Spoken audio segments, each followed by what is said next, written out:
What's going on, podcast pimps? Dana here to once again sing the praises of standard heating and air conditioning. I got on the ball early. I already got my AC tuned up for summer, and I think you should too. An AC tune-up means better efficiency, fewer breakdowns, and peace of mind before we get choke slammed with heat. And right now, it's their early bird special. $45 off an AC tune-up or $90 and you add your furnace in as well. Smart folks like me don't wait for the first 80-degree day. We plan ahead. Book by May 25th and check it off your list at standardheating.com. Providing the comfort you deserve since 1930. The 93X Half-Assed Morning Show. 93.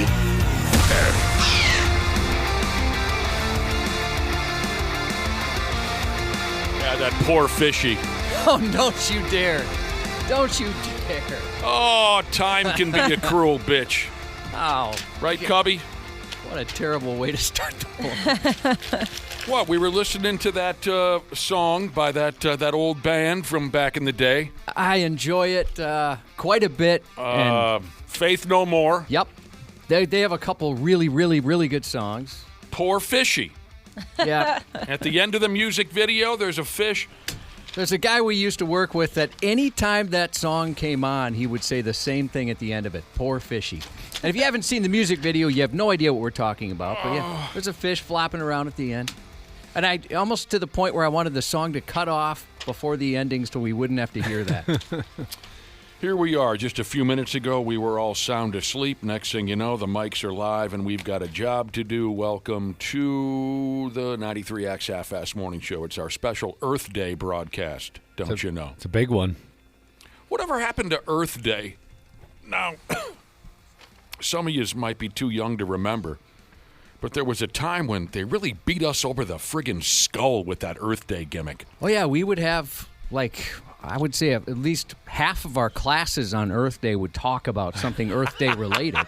And they still do. My wife is a second-grade teacher, and she said today is all Earth Day curriculum. What did she say? What kind of stuff? I wonder if it's changed much. I'll ask her. If she's awake, text me. But, yeah, she said that today is different. She doesn't have to do the normal, math, science, all that kind of stuff. It's just a whole-ass day of Earth Day material. Oh, that's fun.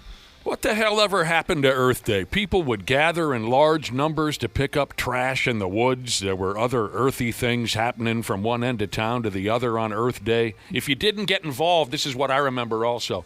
If you disregarded Earth Day years ago, you would get side-eyed. I think it was mostly in the 1990s. Maybe it was just a more environmentally aware era, the 90s. Today, nobody really says Dick Tracy about Earth Day. Maybe it was built for free labor because one of the things we do as a school, we'd run around, and they made it perfect, so exciting for us, like we're doing this great thing. We would run around outside and pick up all the trash. That's right. So It's like a spring thing. You had a whole winter of trash going everywhere. So, yeah, this was the 90s. You were in high school. Yeah, free labor is what that was. They pinned us and held us down and made us try to care about Earth Day back in that era. Now, you never hear word one about it. My mom's cleaning up trash today. Her and her work at FedEx.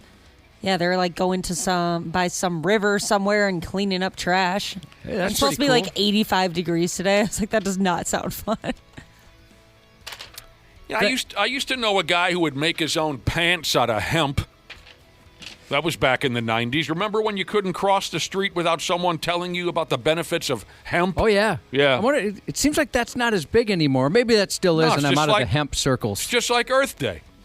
Yeah, my parents used to make their own outfits. It's not as big as it used times. to be. What did your parents make their outfits from? I don't know. If my mom's listening, text Dana. Dried manure. They were deep, dark hippie dippies. Yeah, just I mentioned before they made their wedding outfits.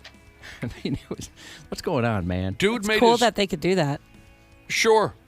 I don't know if cool is the word, but yeah, I know a guy who used to make his own pants, and you know what? They looked terrible. Oh, did they? They looked awful. But he was really proud about the fact that he would sit at home and weave hemp until he had a pair of pants. I never knew how lucky my wife is. Today's her birthday. I mean, growing up, that sucks, having to share your birthday with just a giant holiday like Earth Day. It's completely ignored. Nobody wants to talk about your birthday. Yeah, having a birthday on Earth Day is worse than having a birthday on Christmas. Way worse. No doubt about it. Way worse. The Earth Day is the star of the show. So happy birthday to my wife. I didn't know she was lucky enough. She shares a birthday with 609. Happy birthday to you, too, 609. I haven't seen a text from 609 before. I'm not familiar. Happy birthday to your wife. Okay, this must be it, and I just wasn't aware of it. I didn't know we had won the battle. I was wondering aloud, how come nobody makes any noise about Earth Day anymore? Jesus, back in the 90s, you turn on the television. There was something earthy going on, right? Okay, I guess we won the battle. It's over. 651 to 715. Jesus says we saved the earth. The 90s kids saved the earth, so that's why they don't. There's nothing to do anymore. It's over. Yeah, we did it. Good USA, USA. We saved the world. Stop it. I didn't know that. I You didn't know. kids that graduated in the 2000s, what'd you do? Nothing. We saved the world. Okay. Maybe it's more like, hey, there's no saving we can do, so we might as well just not do anything. You guys have given up? Yeah, maybe that's the situation. The 90s kids solved all the problems. Sorry, I missed that announcement. That's awesome. I like the ability to take credit for things we had very little to do with. I can tell you we cleaned up around our school. I think Ashley's right, though. Just the damage has been done to this point. Like, my wife will get on me if I put something in the recycling that belongs in the trash or vice versa, and I think, I don't think this is going to be the thing that puts us over the top, and we're kind of facing the inevitability at this point. We're too far gone. We're way too far gone. I wonder if any of our friends in the that type of business can let us know. I've heard before that nowadays it doesn't matter where you toss it. It all goes to the same place. So I've heard, too. So I don't know if that's true or not. I don't know if things do get recycled, but I've heard for the most part that's how it goes. And she acts like as if I just took a dump on the kitchen floor. Like, she's so just shocked and like, how would you put styrofoam in the recycling? I get shamed for that stuff, too. Like, chill. Is your wife earthy? A little bit, yeah. Well, she's teaching Earth Day curriculum today, so yeah. She's doing what? She's teaching Earth Day curriculum today, like I said at the beginning. Oh, It's right. All day Earth Day in school today. Okay, some people are texting in saying, some of those folks in the 90s who were walking around picking up trash, some of those folks didn't give two pumps about Earth Day. That was something called community service. And sure, I'm aware of that. There's that crew out there, too. They contribute to helping our planet by getting 2-3 DWIs and then walking up and down the freeway on a Saturday morning and stabbing trash. Oh, yeah, I had a couple buddies that have done that. Sure. IT systems, Jesus, this is a little aside, but what about time capsules, he said. Yeah, we did those in school. Now I think about it, they never opened them up. Yeah, same here. We had to write, hey, where do you want to be? And by the time you graduate high school. It was all a scam. I guess What the so. heck? I want to read They're that. trying to steal our identities or something. Nobody's fourth grade class ever got together again and cracked open the time capsule. It was just they were just giving you something to do to keep you out of trouble. That's all it was. What the heck? They Now never I'm mad about it. They never buried the box, nothing. It was all a scam. Man, Did any of these ever go through an earthy stage? No. what do you mean? An Like, a hippy dippy earthy stage. You don't know yeah, what that I guess. A little bit, yeah. What did Well, you- I just told you guys about this, and you said that was very hippie-ish of me. The summer where I got really into kayaking and would shove that thing in the back of my Volkswagen Beetle, and, like, listen to the Red Hot Chili Peppers, smoke Okay. a lot of weed. I do remember that. Yeah, I once had a tie-dye T-shirt. Did it have a band name on it or anything? I'm getting there, yeah. Yes, it sort of did. I had a tie-dye T-shirt, and it had Fred Flintstone on the front of the T-shirt. Can anyone finish the joke for me already? I thought maybe Cubby could. Okay, it's Flintstones. tie-dye. Like Stoners, something Flint Stoners. or You're close. Flintstone. You're close. It's Fred Flintstone. It's a tie-dye T-shirt. Fred is smoking a joint. Fred Flintstone. Isn't that what Josh Is that what he just said? Shoot. When you said it, it was better. Somehow. You made it better. I'm thinking out loud. Sorry. Grateful Fred. Oh, yeah. Oh. And it wasn't because I cared at all for tie-dye or for the Flintstones or for marijuana or for the Grateful Dead.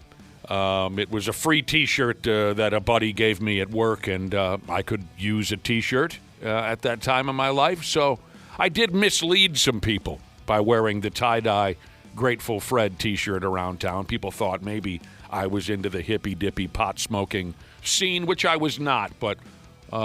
Sounds like a cool T-shirt. It really wasn't. It was really stupid. Oh, Yeah, it I sounds like pretty tie-dye. I don't think I could pull off tie-dye. Or many things, There ain't really. much to it, Cubby. Yeah. There ain't much to it. I think you could. It has to be the right kind of tie-dye, though. You can't be like that bright stuff. You're more of like a blue. I'm more of a muted tone gentleman. Yeah. Sure. There you go. Well, I'll tell you, I had a buddy that was really into Fish, really into the Grateful Dead. You know, that was his style of Gross. music. Big-time stoner. And I think everything he owned was tie-dye. Yeah. Did he ever make his own pants? No. But he was one of the richest kids I'd ever met and had some of the coolest guitars. And he pretty much, all he did was just kind of sit around, get high, and play guitar very, very well. Offended Millennial Jesus says the old time capsule bit when we were kids was just more or less giving kids a heads up. How should I say this? It gave kids a sneak preview into what life is all about. To watch your hopes and dreams get buried deep in the ground. Because you write down, I want to be a pro baseball player. I want to get married someday. And then they put it in the time capsule box, and it's watching your hopes and dreams get buried deep, deep down. All right, this is good news. Forklift Chili Jesus and Farts in My Sleep and Wakes Myself Up Jesus both said that the recycling and trash is separated, so it is doing something. I mean, I always do it just in case, but I'd heard, apparently incorrectly, that it just goes to the same place, mixed up, and it's something to do with China and expenses and things like that. I can't remember exactly It everything. always comes back to China. It does.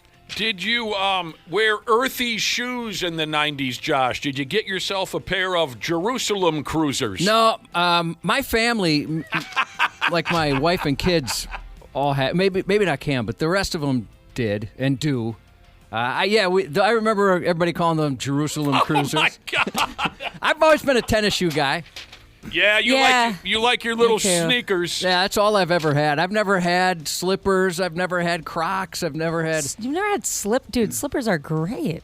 No, I had some slides, I guess they call. I always called them flip-flops. Flippy but flops. I've been corrected, and people are telling me it's slides now. I had some of those for a little bit. So again, back in the 90s, when everyone was so much more earthy, I had my Grateful Fred T-shirt, which was totally unintentional.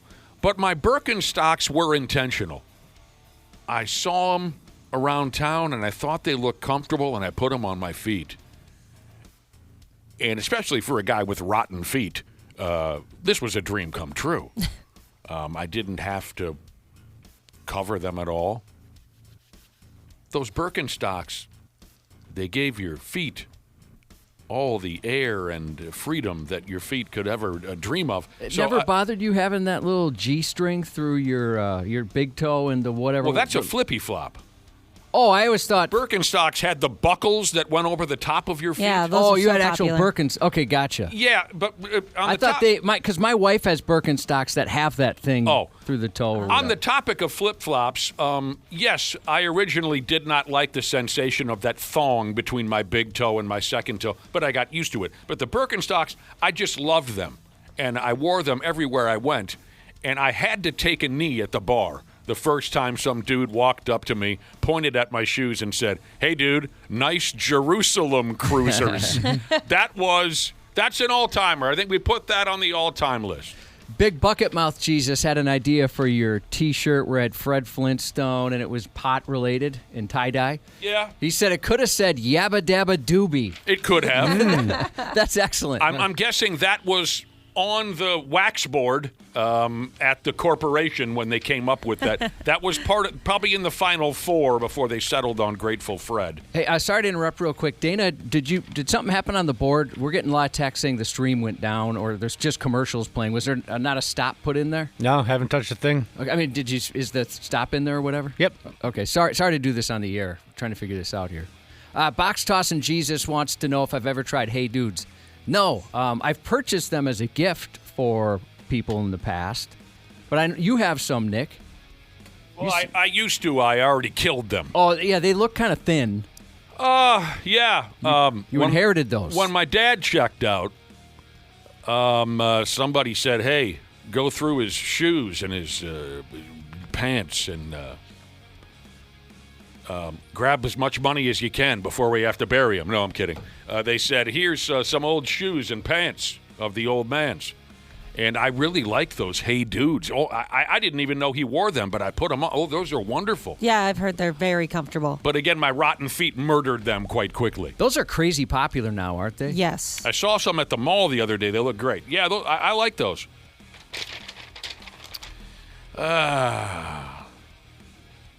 Yeah, there you go. Earth Day. I knew a guy who actually did put his D in a tree. You know, that's for humor purposes? Yeah, he became an outcast that night. Of course, you know, tree humpers, tree huggers, right? That's the nickname that earthy people get. Yes. This guy really did penetrate a tree. And that was pretty much it for him. And that's what did it? Yeah, that was the last straw. Nobody talked to him ever again. Did he do it like all the way? No. No, that's no. I guess better. And you became an outcast after that?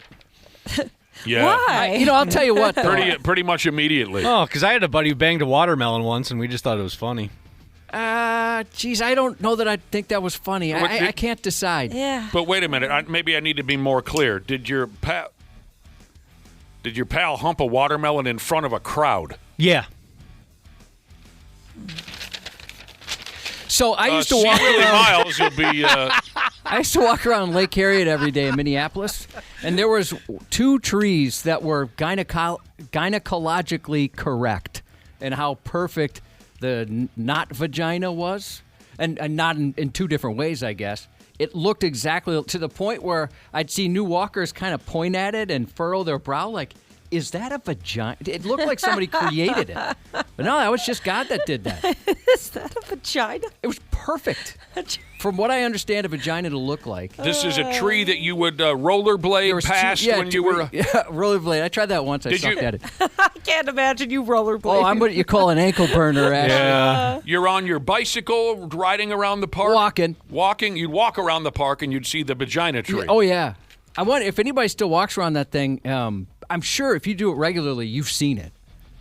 There's like that. That was known. People knew about that one. And then also somebody made like a little troll house. I can't remember exactly what it was called, but like where the Keebler elves. Yeah, I love elf that maybe stuff. is better. Oh. Where it has like a little fancy door at the bottom. It looks like something out of The Hobbit. Did the vagina tree? I'm not trying to be cute here, but did it plant dirty thoughts into your head? Did you go home after passing the vagina tree? Did you go home and call ex-girlfriends? Can I be honest with you? Yes. I got so turned on once, I humped a watermelon in front of everybody, and Dana laughed. Our generations are very different. Oh, without a doubt. Stop humping fruit. So you're telling me that you had a friend with an erect penis have sex with a watermelon in front of, like there's a hole in the water, and he did this in front of a crowd, and you thought it was funny. It was very funny, yes. Okay. We all laughed. You know what, Nick? My generation went the other way. When this dude that I was referring to, with an erect penis, put it inside of a tree, we all decided we're no longer friends with that guy. We decided not I to, like to that socialize move with better. him anymore. Dana put this man on a pedestal. I told my wife that story. So this friend, he's still a good friend of mine. He was Erect penis. I can't remember the specifics if it was erect or not. I didn't really get up close to check it out, but he Why? How do you not remember that? But go right ahead. Okay, so when I first started dating my wife, this buddy and his wife reached out and said, hey, we see you're dating somebody new. You guys should come over. Let's get some pizzas and meet her and stuff. So we do, and we went. We met their kids and had a great time. And then we get in the car to go home, and she goes, oh, they're so lovely. Like, what great friends. Like, I can't believe I was nervous to meet them. And then I said, yeah, I've known him since we were in 8th grade. And then I tell that story because it's completely normal in my group of friends. We don't find that odd. And she was horrified. And I realized, like, oh, yeah, I guess if you don't know us or anything like that, you might find that kind of odd. It is a little it's a little odd. bit. It seemed odd from the get-go, but I thought, I'm trying to think if I could see some humor in that with good friends. But then Nick mentioned the erection, and I never thought about that. If I'm looking at a buddy with an erection, our relationship changes at that point. And I want you guys to know. It's over. I mean, As respect to you guys and really a compliment and to explain how I feel about you, I couldn't get an erection around any of you. There's nothing that I would hate more in my life. It would be disrespectful. I would not be respecting you if I was able to achieve an erection in your presence. I would have to beat you up. I just beat up a guy with a really disappointing boner. Josh getting his ass kicked with a boner. That would be something to see. yeah, I think we probably would have kicked that guy's ass. We would have collectively turned on him, waited for his erection to go down, and then kicked his ass. Yeah, he might be a great guy, but he screwed up there. He screwed watermelon and then up. Where did this text go? Shoot. Oh, yeah, here we go. You picked him up, you dropped him, Jesus, who's always good for some funny stuff. He said if you're going to hump a watermelon, you got to play the long game. Yeah, that's the way you do it. I need the extra inches here. Can't go in at the side. I'm going to poke right through. Wouldn't that be – what a bummer it must be for your buddy if he humped it the short way. Really missed an opportunity. Right. There are some situations, Josh, where you had to be there. Yeah, I guess so. I want to give you guys the benefit of the doubt, but – it was part of a long-running joke. It was a 4th of July weekend, and, it was kind of the morning of, it was like the Saturday. We were going into town to get some supplies, and somebody said, well, get a watermelon just so we eat something healthy this weekend. And somebody else added in, make sure it's a nice juicy one, like a nice big ol' ass. And then so we started sexualizing the watermelon from the get-go, talking about how plump and juicy it was. So it was kind of a payoff to like a running joke throughout the day. I don't like the word plump. That's your takeaway from the story. And then he put juicy right after. Yeah, I don't know. I didn't like that. That was my takeaway, was being uncomfortable. Did he ever think at one point, like, I can fake hump it with my clothes on and just pretend like, look, guys, There's an idea. Yeah, no, he went for it. It's called commitment to the bit, Josh. That's too much commitment. Oh, cripes. And somebody else says, humping a watermelon, have you seen the price of those things? Yeah, they've always been expensive. I can't imagine what they are now. You guys didn't eat any of it after that, did you? Oh, no. It's kind of treasonous almost on the 4th of July because that's a very patriotic fruit. It is something that you typically eat only on 4th of July, at least as far as I go. For the most part, same with us. Oh, you guys are missing out. You can have watermelon whenever you want. What? You know that? Are you serious? Yep. So I could hump watermelon whenever I want to? No, No. Dana, you can't. No. Or else we. I just tell him, you know what? I've had a lot of years to think about this. What you did was wrong. Yeah, instead of a really long paragraph. Did he? So when he sobered up, he didn't say, guys, I humped a watermelon yesterday. No, that's the thing about my group of friends. I guess maybe I'm finding out more weird than normal groups of friends, but it wasn't like the incident. It was just something that happened, and we just moved on and thought it was funny. Have there been worse things where that doesn't really compare because at least it wasn't that? Nothing off the top of my head, actually. Yeah, Think about it. That's I a wanna good question. know. Yeah, what has somebody done that even you guys said too far, man? Yeah. We spent a lot of our time being reckless and violent and with the drinking and the drugs. But we pretty much kept our dicks to ourselves. We did. Yeah, we never played that Generations are game. different. As you should. Different generations. The younger people I've had my time on air talking about the sack tap generation. I was going to mention that never would have flown when we were kids. We did a lot of reckless, stupid things, but we kept our dicks to ourselves. That's just good advice, by the way. Keep your dicks to yourselves. Yes. When we have 4 years between us, so that's now it doesn't mean anything, but when you're younger, 4 years is huge, right? And so there was a generational thing because when we were in 6th and 7th grade, the sack tap was where it was at. The surprise sack tap. I mean, we did that constantly. I'm sure that led to my fertility issues, how many times I got nailed in my nuts. And there was never any anger about it. And it never seemed weird. It was just kind of a funny thing. All of a sudden, guy doubles over because some other dude just sack tapped him. Yeah, it totally and completely blew my mind the first time I saw that in public, a group of guys hitting each other in the balls. Why? That just does not, why do that? I've always hated seeing guys do that. I have never intentionally made contact with any of my friends' genitalia. It didn't go past maybe 7th grade, if that makes it any better. We all realize what we're doing isn't right here. This leads to humping watermelons in the future. It's a gateway drug. And, the first time I saw it, these were 24, 25-year-old guys. And I couldn't believe it. I kept waiting. That old, huh? Yes, it was at a bar. I'm at a bar drinking, and a group of young guys come in. They appear to be 24, 25, and they're all doing this, ha, ha, ha, ha, ha, ha, hit you in the balls, back and forth. And I kept waiting for a fight. But then I realized, well, this is a game. And they're all actively willingly. I couldn't believe my eyes. It's a form of bonding. Because in 1988, if I would have walked up to my buddy Dio, let's just use Dio, or Wang, let's use Wang as an example. If I would have walked up to him in 1988 and tapped him in the balls, he and I would have had a fist fight at that point. But that, like I said, different generations have different parameters on things like that. I got a buddy that I think would still find that funny. I'm not going to try it, but I could see and I know exactly what guy you're talking about. No, it's not that guy. It really is. It's a different guy. I don't think he'd find that funny who you're picturing. The guy who's always telling you how many times he jacks off and whatnot? That's the guy I was picturing. No, not him. Not him. He's too busy jacking off. He's too focused on his own genitalia to worry about hitting somebody else in theirs. I was so shocked about your story about your buddy humping the watermelon that this never occurred to me. People are texting in and saying Dana's friend humped the watermelon, because you do seem so okay with this. Were you the watermelon humper? I was not the watermelon humper. I would admit that. You would? Mm-hmm. Because I wouldn't. 100%. All right.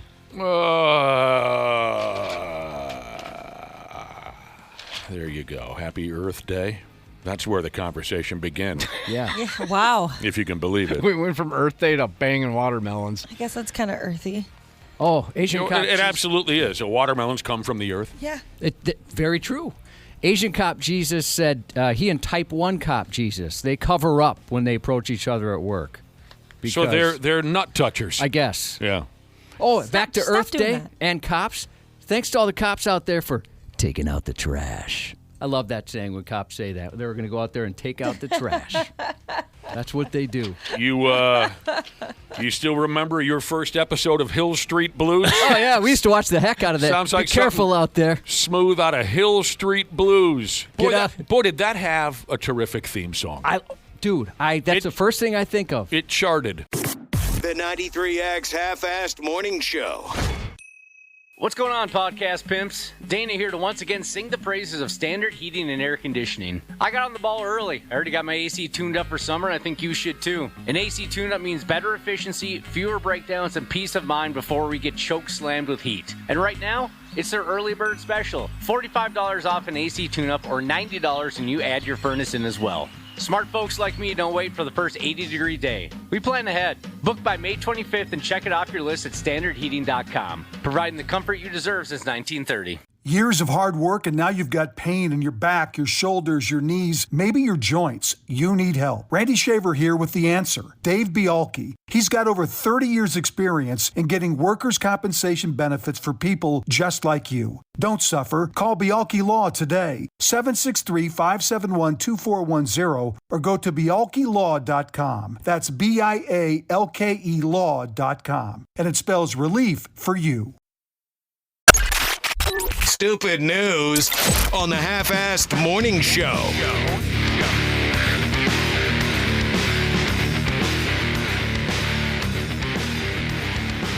right.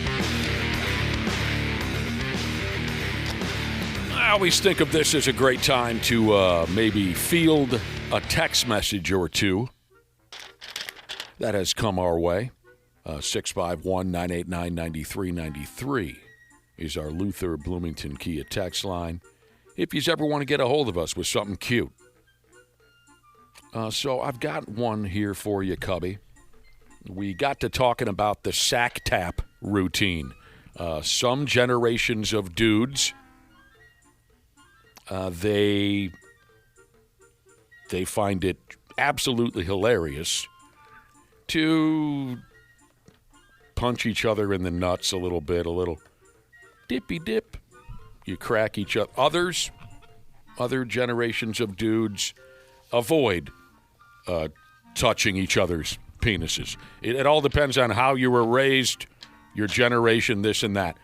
I've never heard of this routine, but it struck me funny. One listener texted in, Josh, to say, what about the random karate chop to the neck? Oh, jeez. I've never experienced that. We never played the random karate. That could kill a person. Dude says, my brother would always do it to me when I was driving. Oh, Jesus. So dangerous. Whoopah!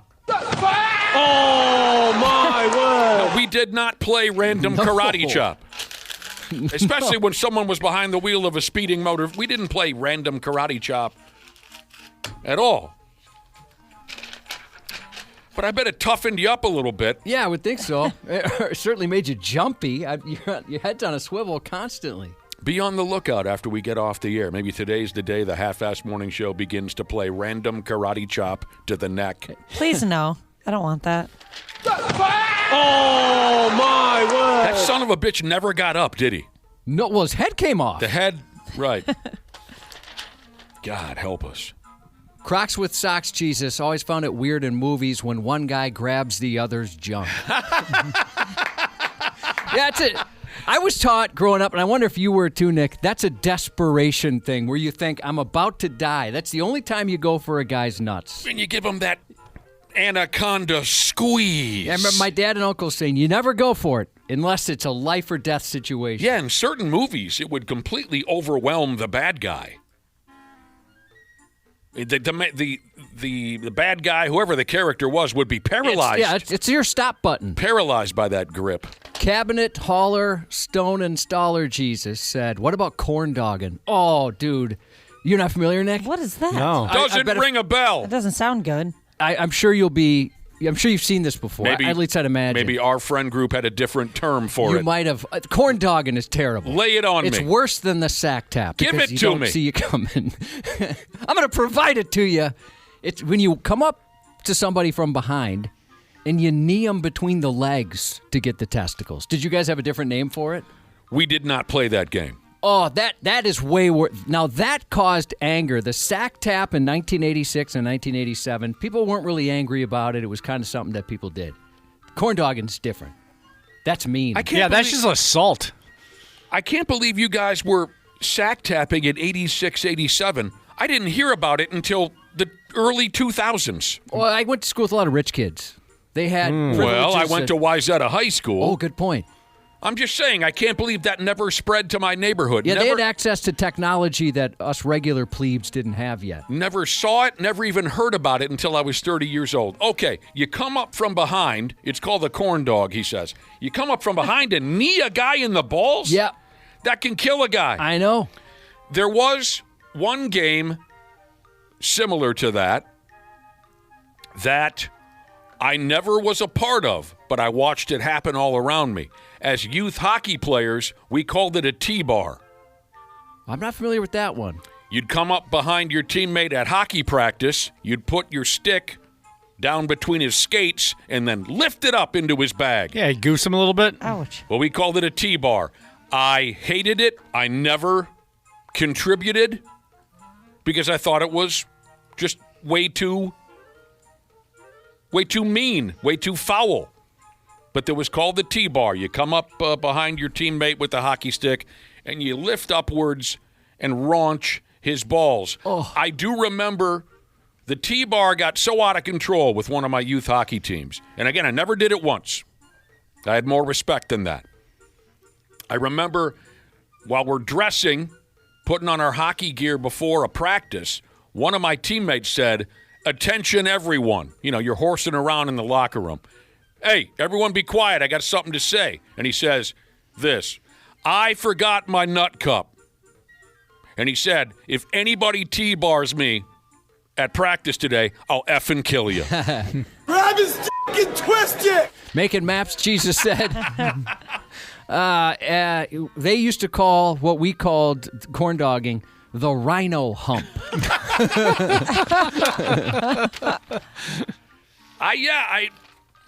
Different strokes for different folks. I never thought that was funny.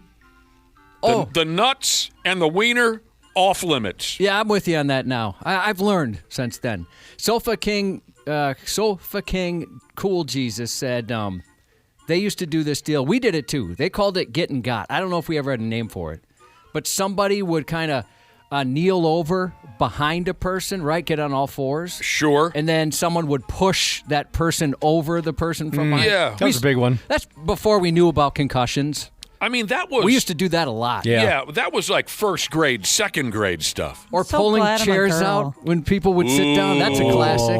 Pulling it, they call that the old... I don't know what they call it. People are texting in about the chuck wagon. What's the chuck wagon? I don't know. I'm reading all these slang terms for different brutal tricks you can play on your boat. Maybe I can find that chuck wagon. The chuck wagon sounds like you walk up and kick somebody in the bag. Oh, from What's behind. wrong with you guys? From behind skis. Chuck wagon. Here it is. You come up from behind and then kick a guy between the legs? That's just wrong. That's so mean that it shouldn't have a cute nickname. You should label something else the chuck wagon, because there's nothing cute about kicking a guy in the sack from behind. You're not even giving him a chance to defend himself. I was just going to say, at least with the tipper or sack tap or whatever, you can see it coming. You have a chance to defend yourselves. Well, see, now when I watched that game of sack tap at the bar, part of the game was that they don't see it coming. You see what I'm saying? That's what I watched. It was all, as soon as the guy took a drink of his beer and looked off to maybe look at some girls, that's when they would sack tap him. Physics teacher Jesus said had a friend in high school who had the chair pulled out from underneath, broke their ass bone. Oh, no. Had to sit on a donut the rest of the school year. That sucks. Oh, that happened so much. One time I got cracked my butt right into the ground, and then I smashed my head on the chair. But, we thought it was hilarious. Of course. Kids getting hurt is funny. Oh, God. I kind of forgot all the stupid stuff we used to do. This is fun. Thank you for these texts.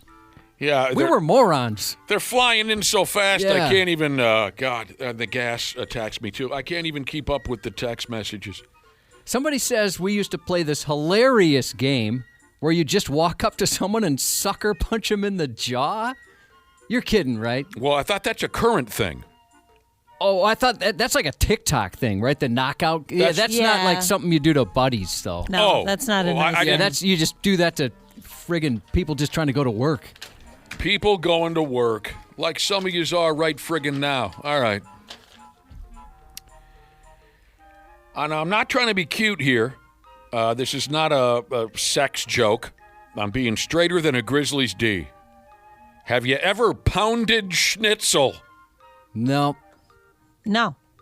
Do you even understand what I'm saying? I'm not. No. Yeah, I was gonna say I'm not positive what I've heard that word. I'm not positive what it is. I didn't know either until I read a little further, or father, as my dad would say. When I read a little farther, I found out schnitzel.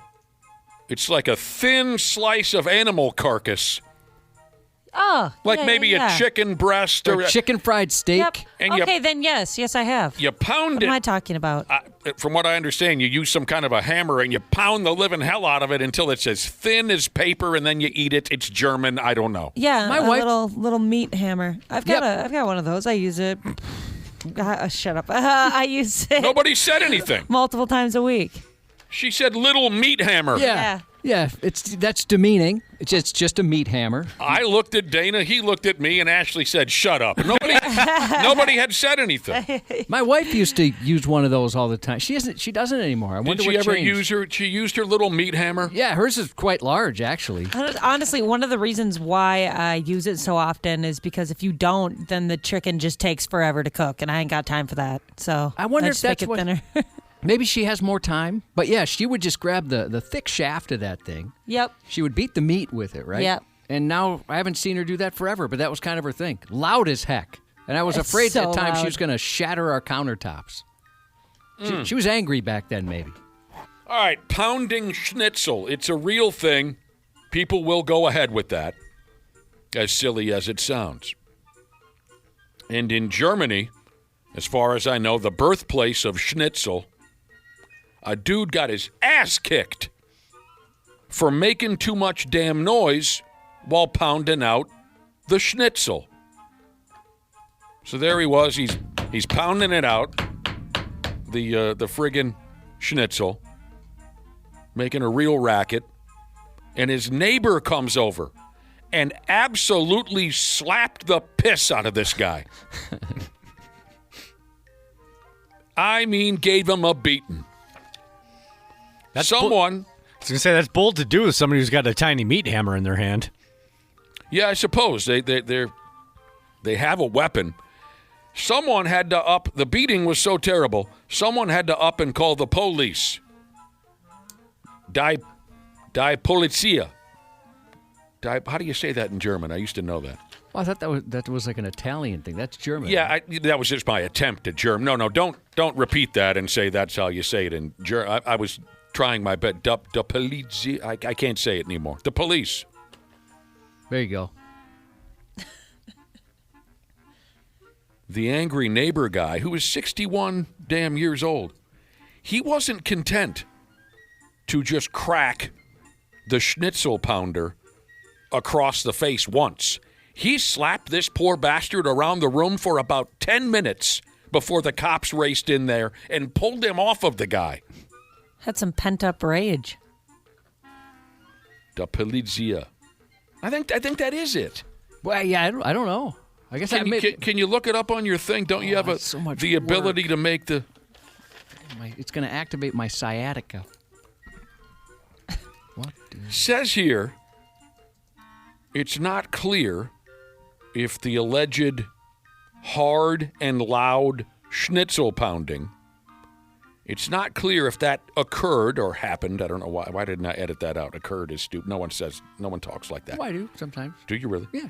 It's not clear if he was pounding that schnitzel during Germany's legally mandated quiet hours, which are between 10 p.m. and 6 a.m. They're trying to figure out if the schnitzel pounder was breaking the law with his loud pounding.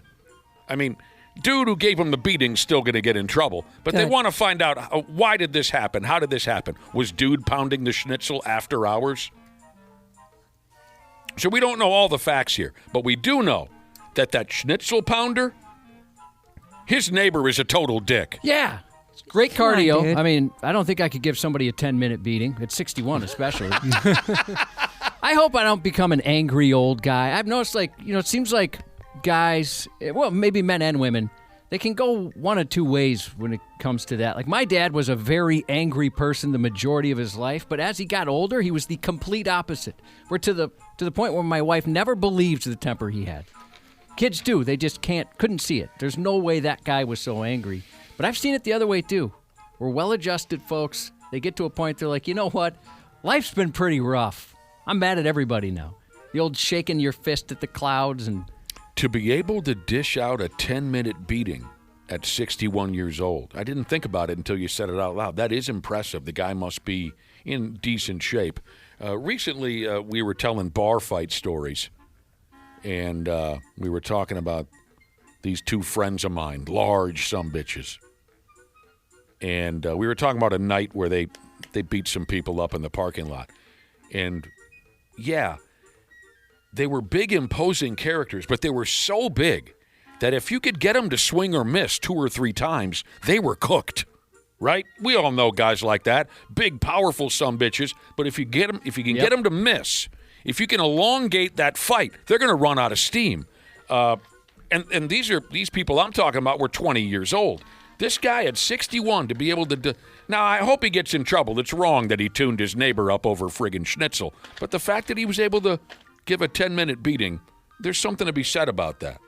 You guys got any loud neighbors? No, thankfully not. No. No, I don't either. Yeah, we got a couple 2 doors down that they drink all day and they like to holler at each other every once and again. Good for them. That's awesome. That's That's a really little healthy. personality to the neighborhood. Yeah. Yeah. I was grilling last night and was overhearing them. They're very upset about the government right now. So they had a lot of opinions. They're not alone. They're not alone. A lot of Yeah. opinions, and they're yelling at each other about it for some reason. Oh, they disagree, huh? It sounded like it, yeah. If you ask my dogs if we have loud neighbors, they would say yes. Everybody's so loud. God, stupid dogs.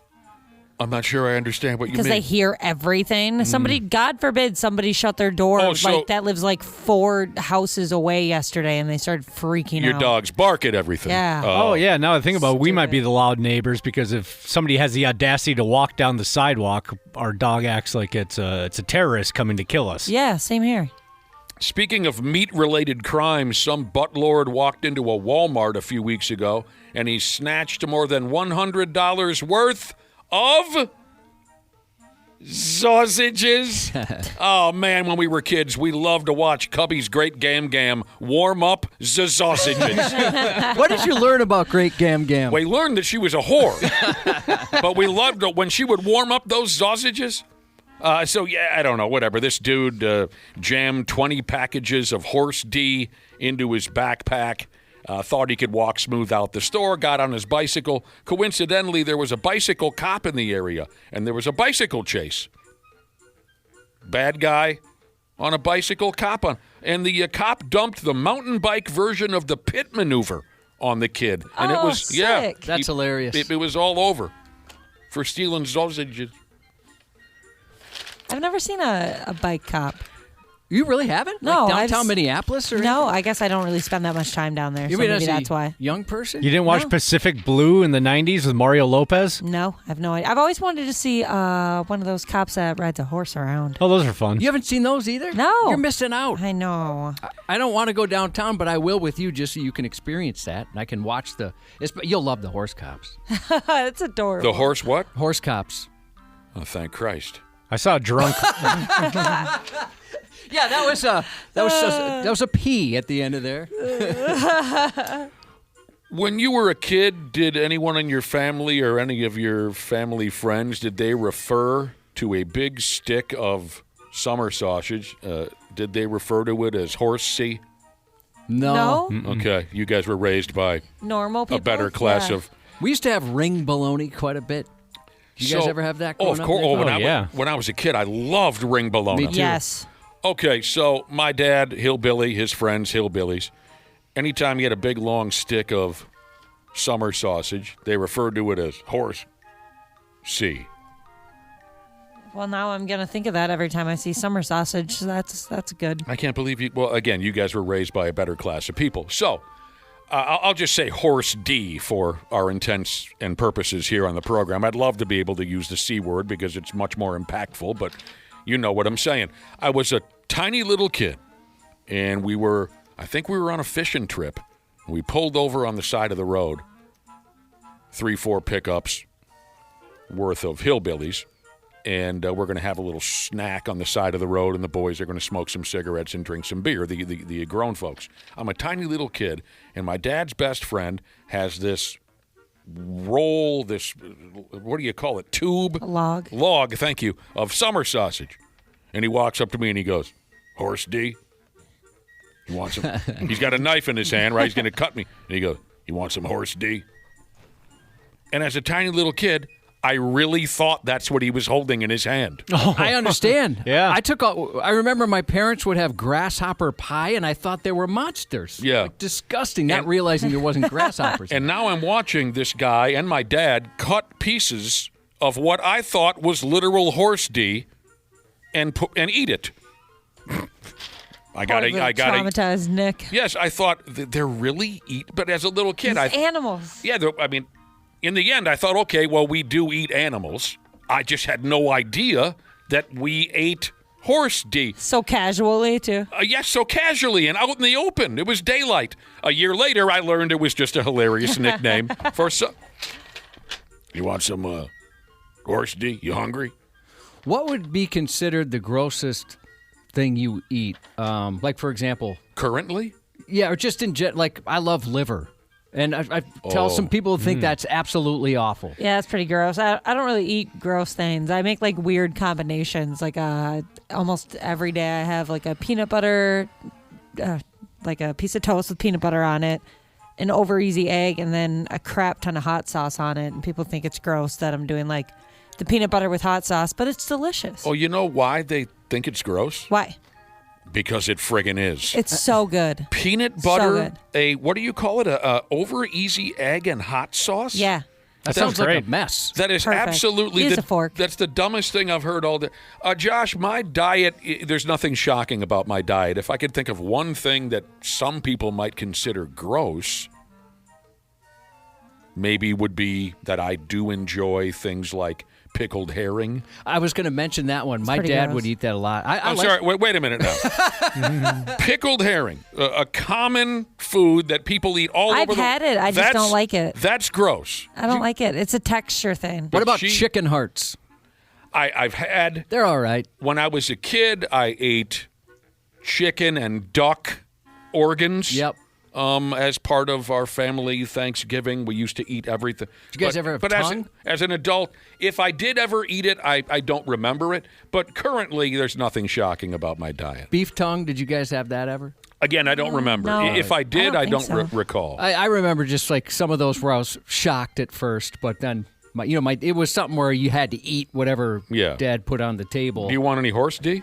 I wouldn't try that. Genitalia, I stay away from. I felt weird hate my eating bear meat just because like I think of like a cute cuddly bear with those adorable little ears, but it was probably like one of the best things I've ever had. I've never It's had so that. good.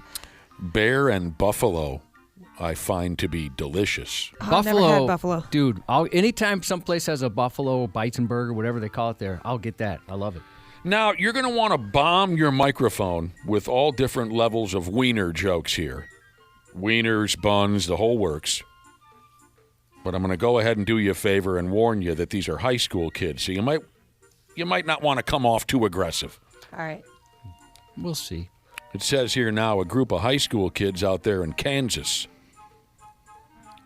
They're going to take, Cubby, they're going to up and take the greatest motor vehicle in the world, the Oscar Mayer Wienermobile.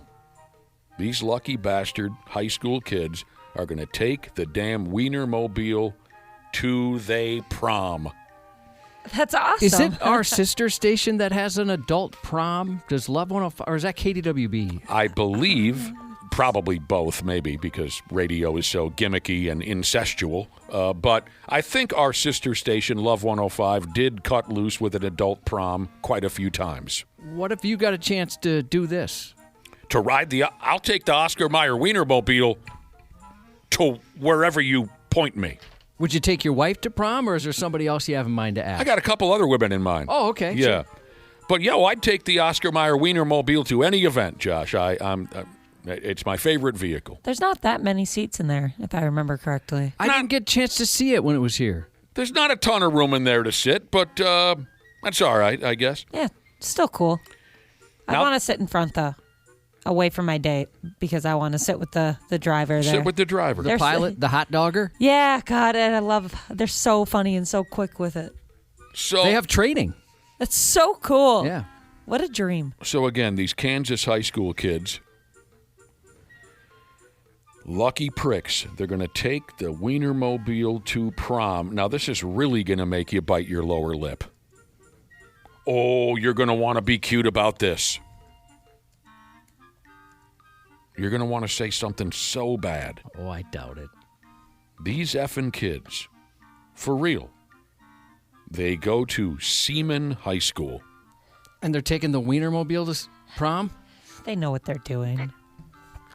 Josh, hold on, hang on, don't say it. He wants to say something so bad in the microphone. Is your head going to explode? Okay, you're over it now. Yoga breaths. Yoga breaths. Yoga breaths. They go to Seaman High School. One of the kids with a completely made-up first name, Brecken, he said he and his pals crossed paths with the legendary Oscar Mayer Wienermobile in a parking lot in their neighborhood a day or two ago. They walked up to the driver, a gal called Maggie, and they asked her, hey, can we rent this pig and use it for prom? And Maggie, being cool as balls, she said, yeah, let's go ahead with that. But I don't trust high school kids, she said, especially ones from Seaman High. So I'll drive you little ungrateful bastards to prom. And the kid said, you got a deal. The Oscar Mayer Mobile captain, Maggie, she didn't charge these stupid kids a dime. She just did it. She upped and drove them to and from prom. She did it because she knows she totally rules. That's cool. That is awesome. Yeah. That's a dream come true. I hope that their classmates appreciate it. I hope that they think it's as cool as we do. You have to. It's always cool, no matter who you are. I'm sure there's plenty of people out there who think the other way, but I've always thought that was my dream vehicle. I could see why. It's cool. It's got to be difficult, though. Actually, I'm not so sure where. There's a few things in my life I'm not sure where my excitement comes from.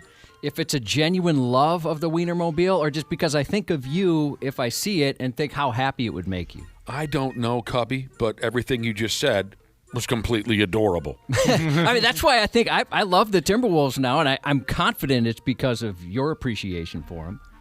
Man, you know what I love to do? What's that? And it makes me really happy?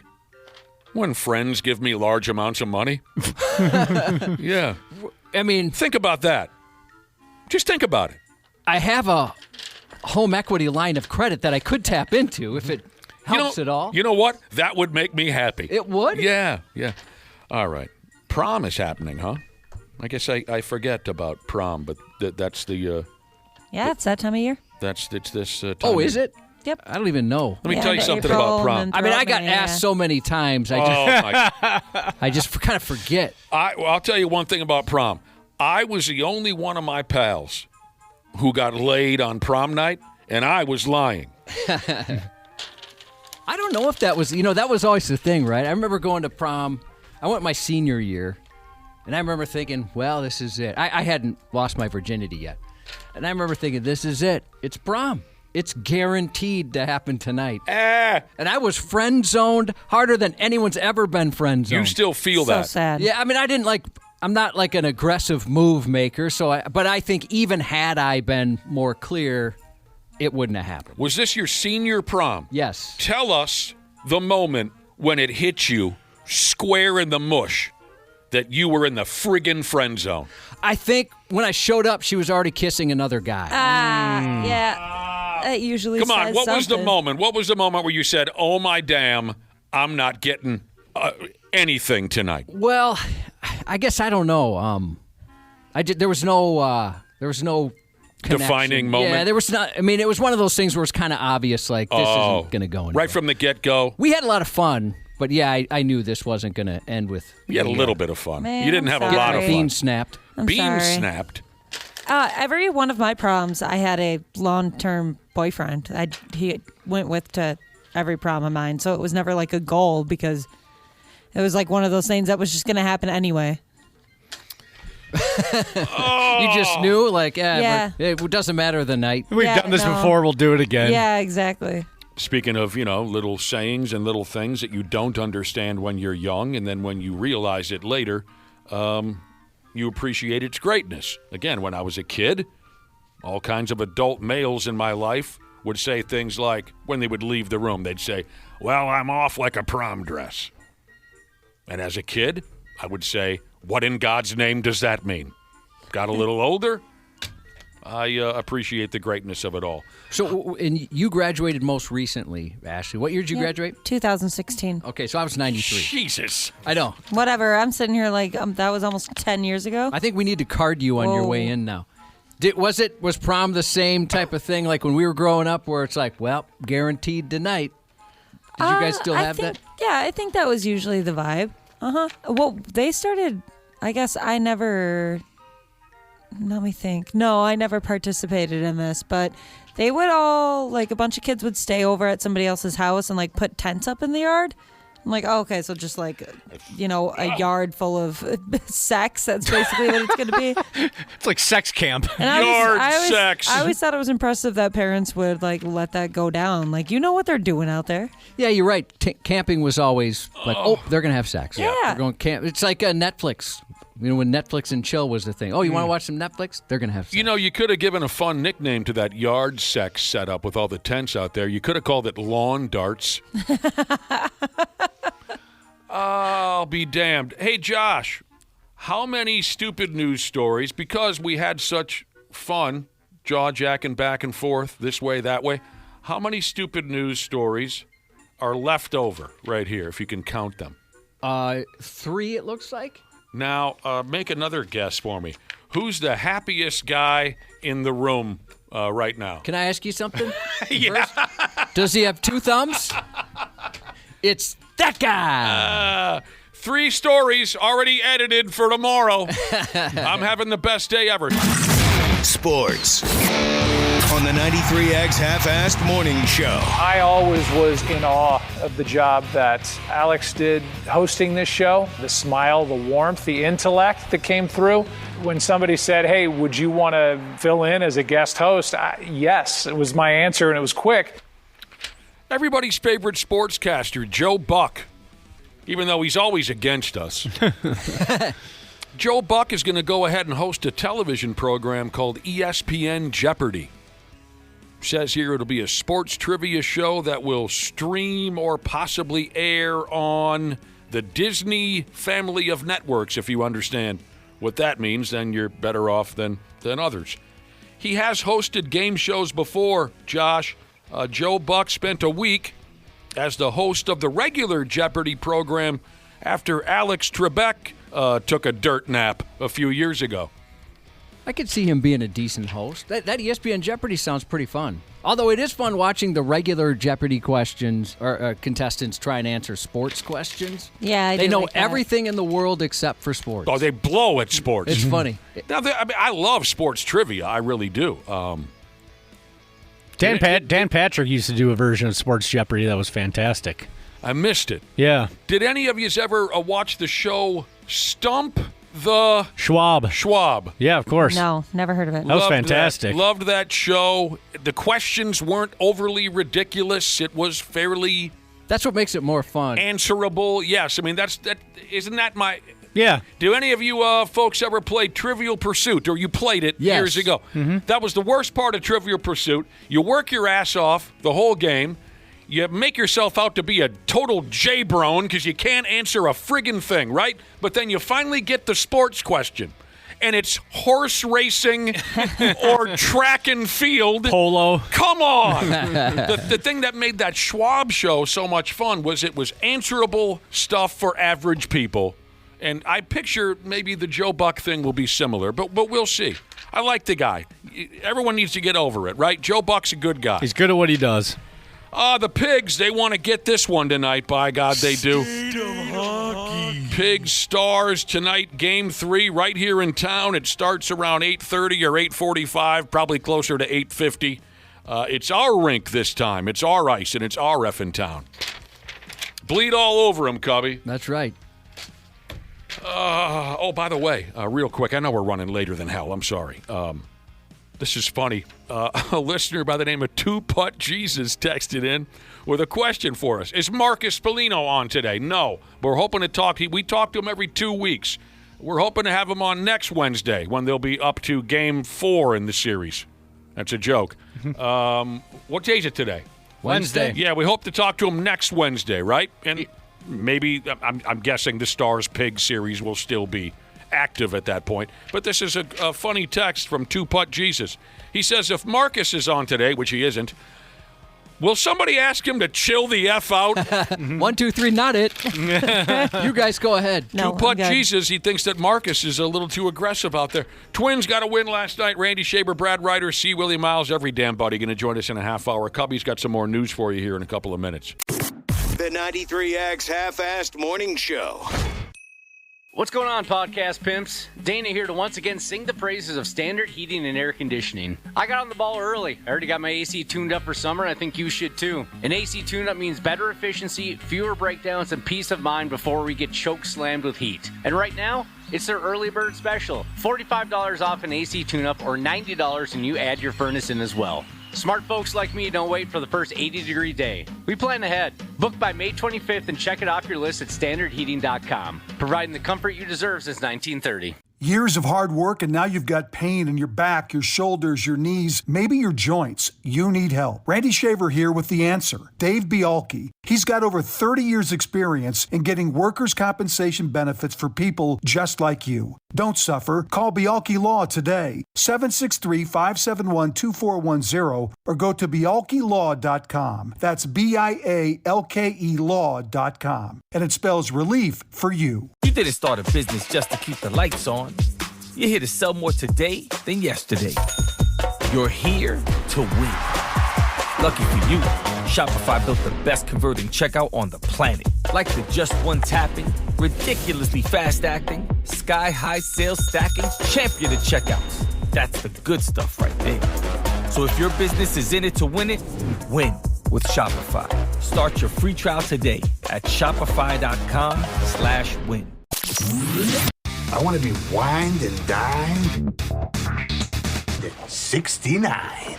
93 Ags Half-Assed Morning Show. It's like obviously weird behavior. To have someone just like grab people, that's a little shocking. Knowing that someone can, get away with doing that to so many women before being caught, you think twice before visiting these stores, at least by yourself. A 23-year-old Oregon man is accused of posing as a reflexology student for half a decade, telling women he needed help with a school project in order to feed his insatiable foot fetish for the feminine feet on which he was fixated.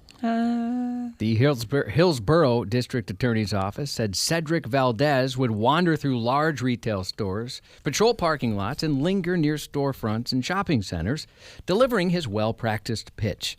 He claimed to be a reflexology student, studying a therapeutic practice for stress relief. But what he really wanted was to gain access to their oh-so-tempting erection-inducing feet.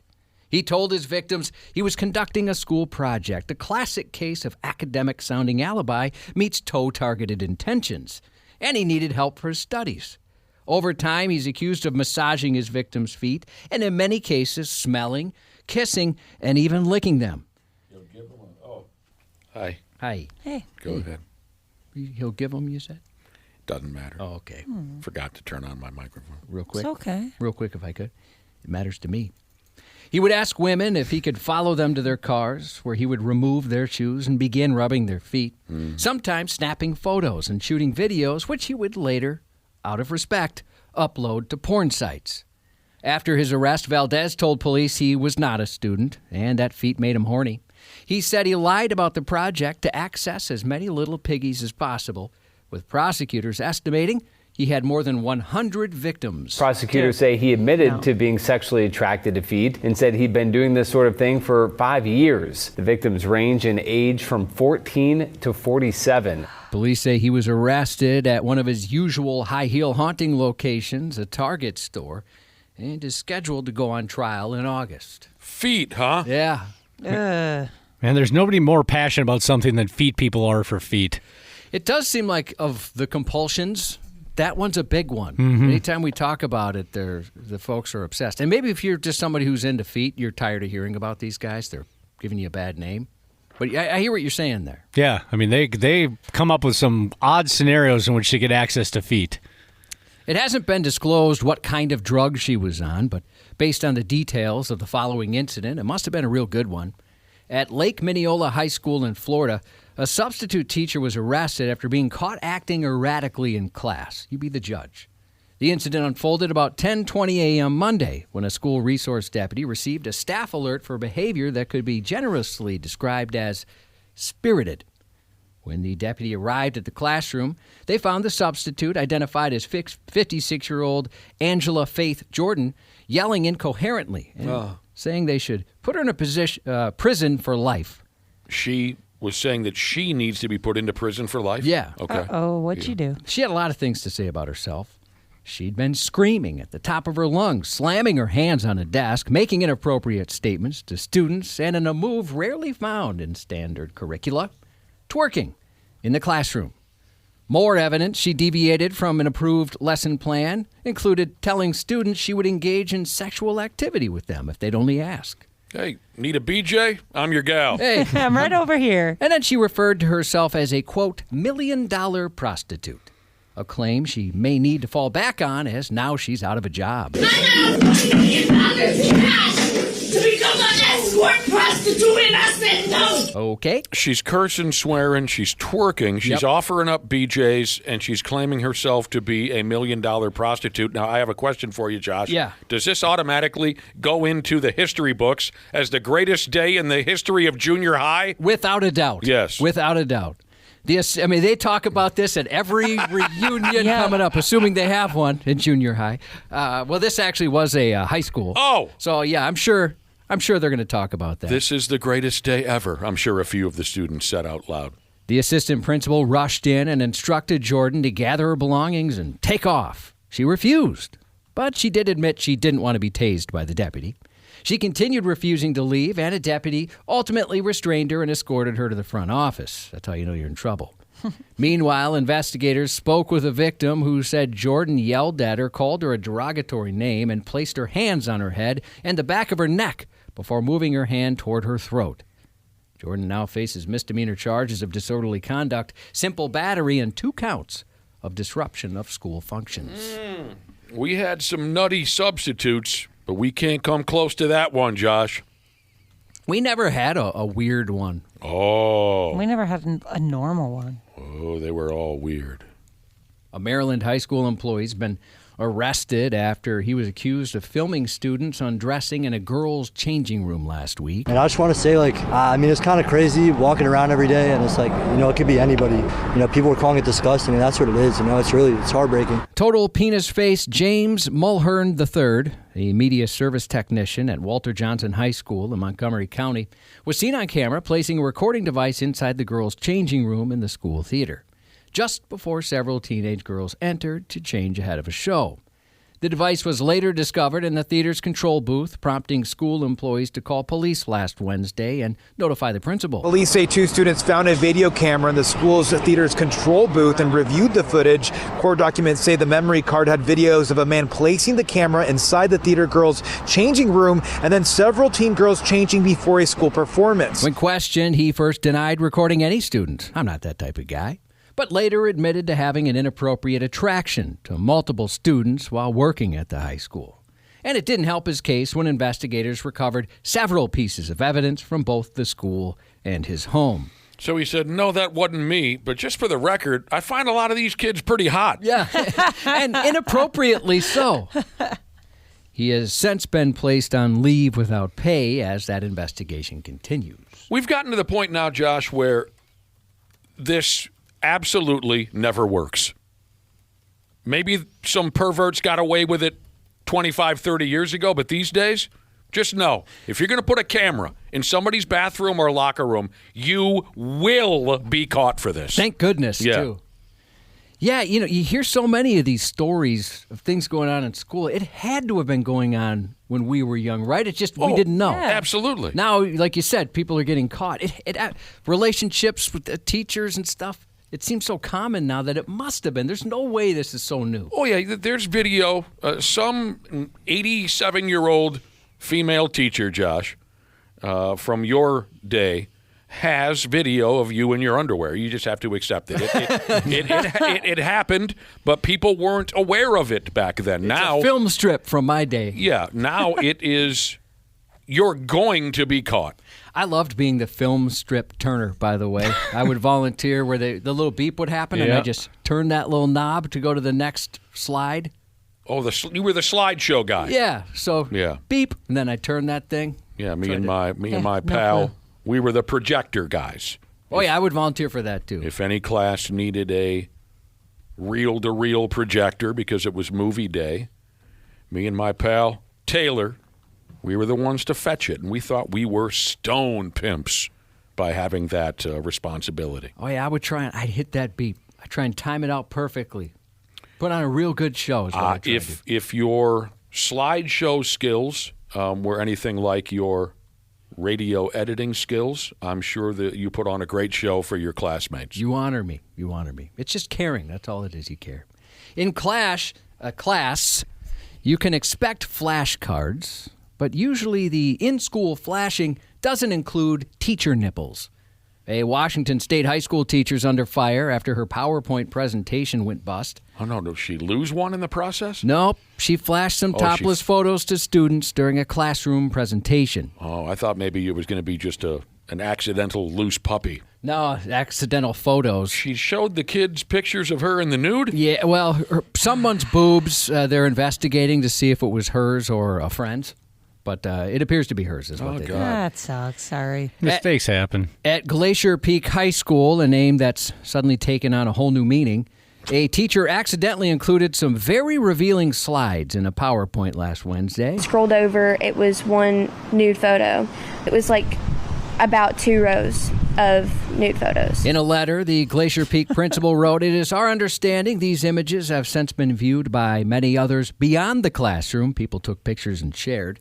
The content included images of nude breasts and were briefly visible during a teacher's PowerPoint presentation, the principal said. She said the troubling mistake, which is under investigation, is not a reflection of the school's expectations for, quote, classroom materials. So the school believes that it was an accident? They do think it was an accident. Okay. The presentation included 4 images of exposed bosoms appearing in small preview-style boxes on one of the slides, thumbnails that revealed a bit more than intended. While the impromptu and unexpected sex ed moment has been racked up to an accident, some members of the public were quick to voice concerns about what was shown in class. Yeah, unfortunately, if this really was an accident, there's a group of people out there who are never going to believe this woman. Yep. Oh, and there's some that don't care. A lot of people got little testies about the naked body parts.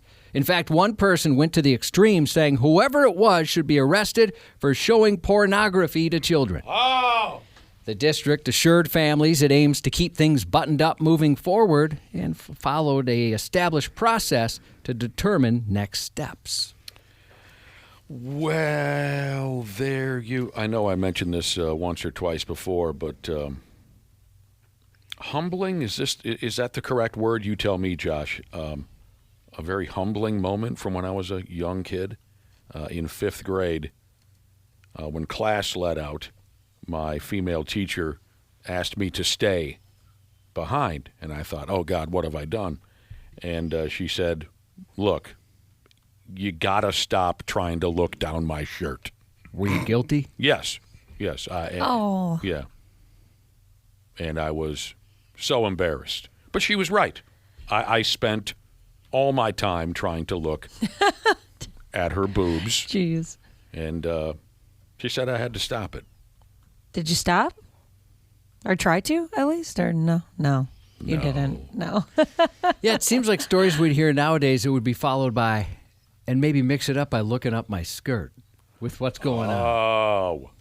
Here's Ashley, I didn't stop, but I certainly tried to make it less obvious. A little more That's sly. nice of you. Wearing mirrored sunglasses into class. Here's what's stepping into the ring and streaming on our screens today. On Netflix, Hulk Hogan, Real American. Oh. The new documentary goes beyond the larger-than-life persona to tell the story of the man behind the bandana. Before he was Hulk Hogan, he was Terry Bollea. Terry Bollea. And his documentary dives into his rise, legacy, and cultural impact. It also features what is presented as his final interview. Jeffrey Dean Morgan Negan on The Walking Dead is 60 today. Love him. Yep, me too. Hey, real quick, back to the Hogan documentary. This is going to be very sad, isn't it? Yeah. I've read some reviews. Yep. And I have one more question. Are they going to cover the time period when he was the original bass player for Metallica? Well, I think that's the first 20 minutes. Is him playing live with James and Dave Mustaine and don't tell me Lars Ulrich. Yeah, I think they'd be very. Just the Metallica would be very curious to see how that worked out, too, after all of his claims. If you don't know what we're referring to, many years ago, this is what we heard. Hulk Hogan started telling people that he was in Metallica, that he was the original bass player. And someone asked Lars Ulrich about it, and he said, I have absolutely no idea what this man is talking about. He took a lot of hits to the head. He did tell a lot of stories. Hulk told a lot of stories. Jack Nicholson, 89. Oh! Wow. Shout out to Paper Haulin' Jesus, taking 93X with him, streaming during his weekly Nebraska run. We appreciate it. Good luck to Payroll Jesus, heading in for some urgery this morning. Happy 29th birthday to Jake from Papa G, who also thanks him for his new grandbaby, Maeve. Maeve! If I could, I'd like to selfishly recognize a couple family members with birthdays today. Happy birthday to my wife, as well as my brother-in-law. Well, yeah, when you say selfish, your wife does come to mind. Happy 44th to Roxy from Hillman Welder Jesus, and happy 55th to Ed from Your Better Half. That's 93X News. Randy Shaver and Brad Ryder on the Half-Ass Morning Show. I love Dante. I told him after the game he got gorilla nuts. Yeah, he's willing to take any kind of shot at any moment of the game, no matter how far it is, and you got to live with it because he makes those a lot of times. And when he took the three at the end today, I was like, Dante. Then he made. I was like, let's go, Dante. If you didn't know it before this here Denver series, if you didn't know it before the Denver series, now you know. The Timberwolves are a very quotable group of guys. We welcome in Randy Shaver. Good morning. Good morning. C. Willie Miles has just gotten comfortable in studio. Good morning, C. Willie. Good morning. Where Brad Ryder at? I'm here. Present. What a quotable group, the Timberwolves. That was Anthony Edwards, of course, after their big win in Game 2. Someone asked him about Dante DiVincenzo, who made some huge shots in that game. And you heard it right there. A1 from day one said that Dante got gorilla nuts. I'd be A1 from day one.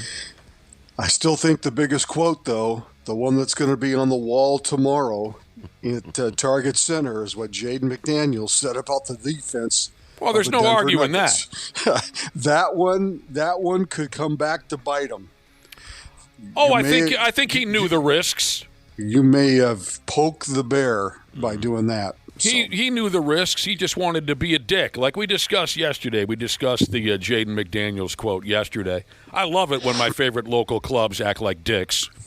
And that's all Jaden, I think, was doing after the game when he pointed out how bad, in his opinion, Denver is at playing defense and even named the players that he thinks are bad defenders. Tim Hardaway, Cam Johnson, Aaron Gordon. Well, he actually said the whole team, they're all bad defenders. Might want to wait until after you win the series. But no, I like it. I like it. He's being a dick. He's being a dick. All right. Is it true? I don't really know. Are those guys? I think the Wolves have their share of bad defenders too. So. Seriously? Yeah. I mean, I think every team in the NBA, every team in the NBA, or effort on defense. Right. I think that's you played defense for what, 2 quarters the other night, and all of a sudden you're going to call out the other team. I really think that's the actual proper word to use. Is not necessarily defense as much as effort. When you give effort, you can make up for some things on defense if you give 100% effort. So I just think that they have to be careful. Don't poke the bear. Just take care of business. Keep your mouth closed. These two teams hate each other. How many times have I said this is an immature team? I mean, Brad. Listen, Brad. I hope. No. Listen to me. I mean, if they feel like they're so far above all this, then prove it between the lines, like you did the second half the other night. They played a great second half. But like Randy said, you're just poking the bear. Just play the game and win the series, and then talk. F it. Poke the bear. Yeah, you gotta poke at it, man. I mean, Poke at them. These two. Yeah, it's too many egos, man. Brad, you overthink. You overthink these situations. I don't think so. I don't think he overthinks it. These two teams hate each other. Once in a while, you're just going to be a dick. I mean, don't. Sure.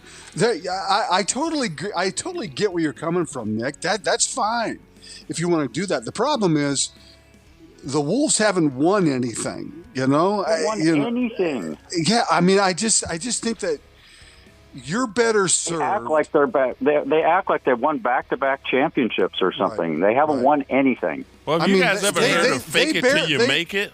They barely survived to be the 6th seed in the West. So, Willie Miles says, "Fake it till you make it." Right. I think they just have to play. I think they just have to be quiet and play. Stan, Grandma said she poked you, and you haven't sent a poke back. Dad, I didn't even want to do. Stan, poke your grandma. I don't see anything wrong with starting a little trouble. No, I get what you're doing, and I get what you're saying too. I'm just saying, these guys are young. They hate each other. They're angry. They're going to say things. Sure, it might come back and bite them in the ass. So what? So what? You're just being a dick and having some fun.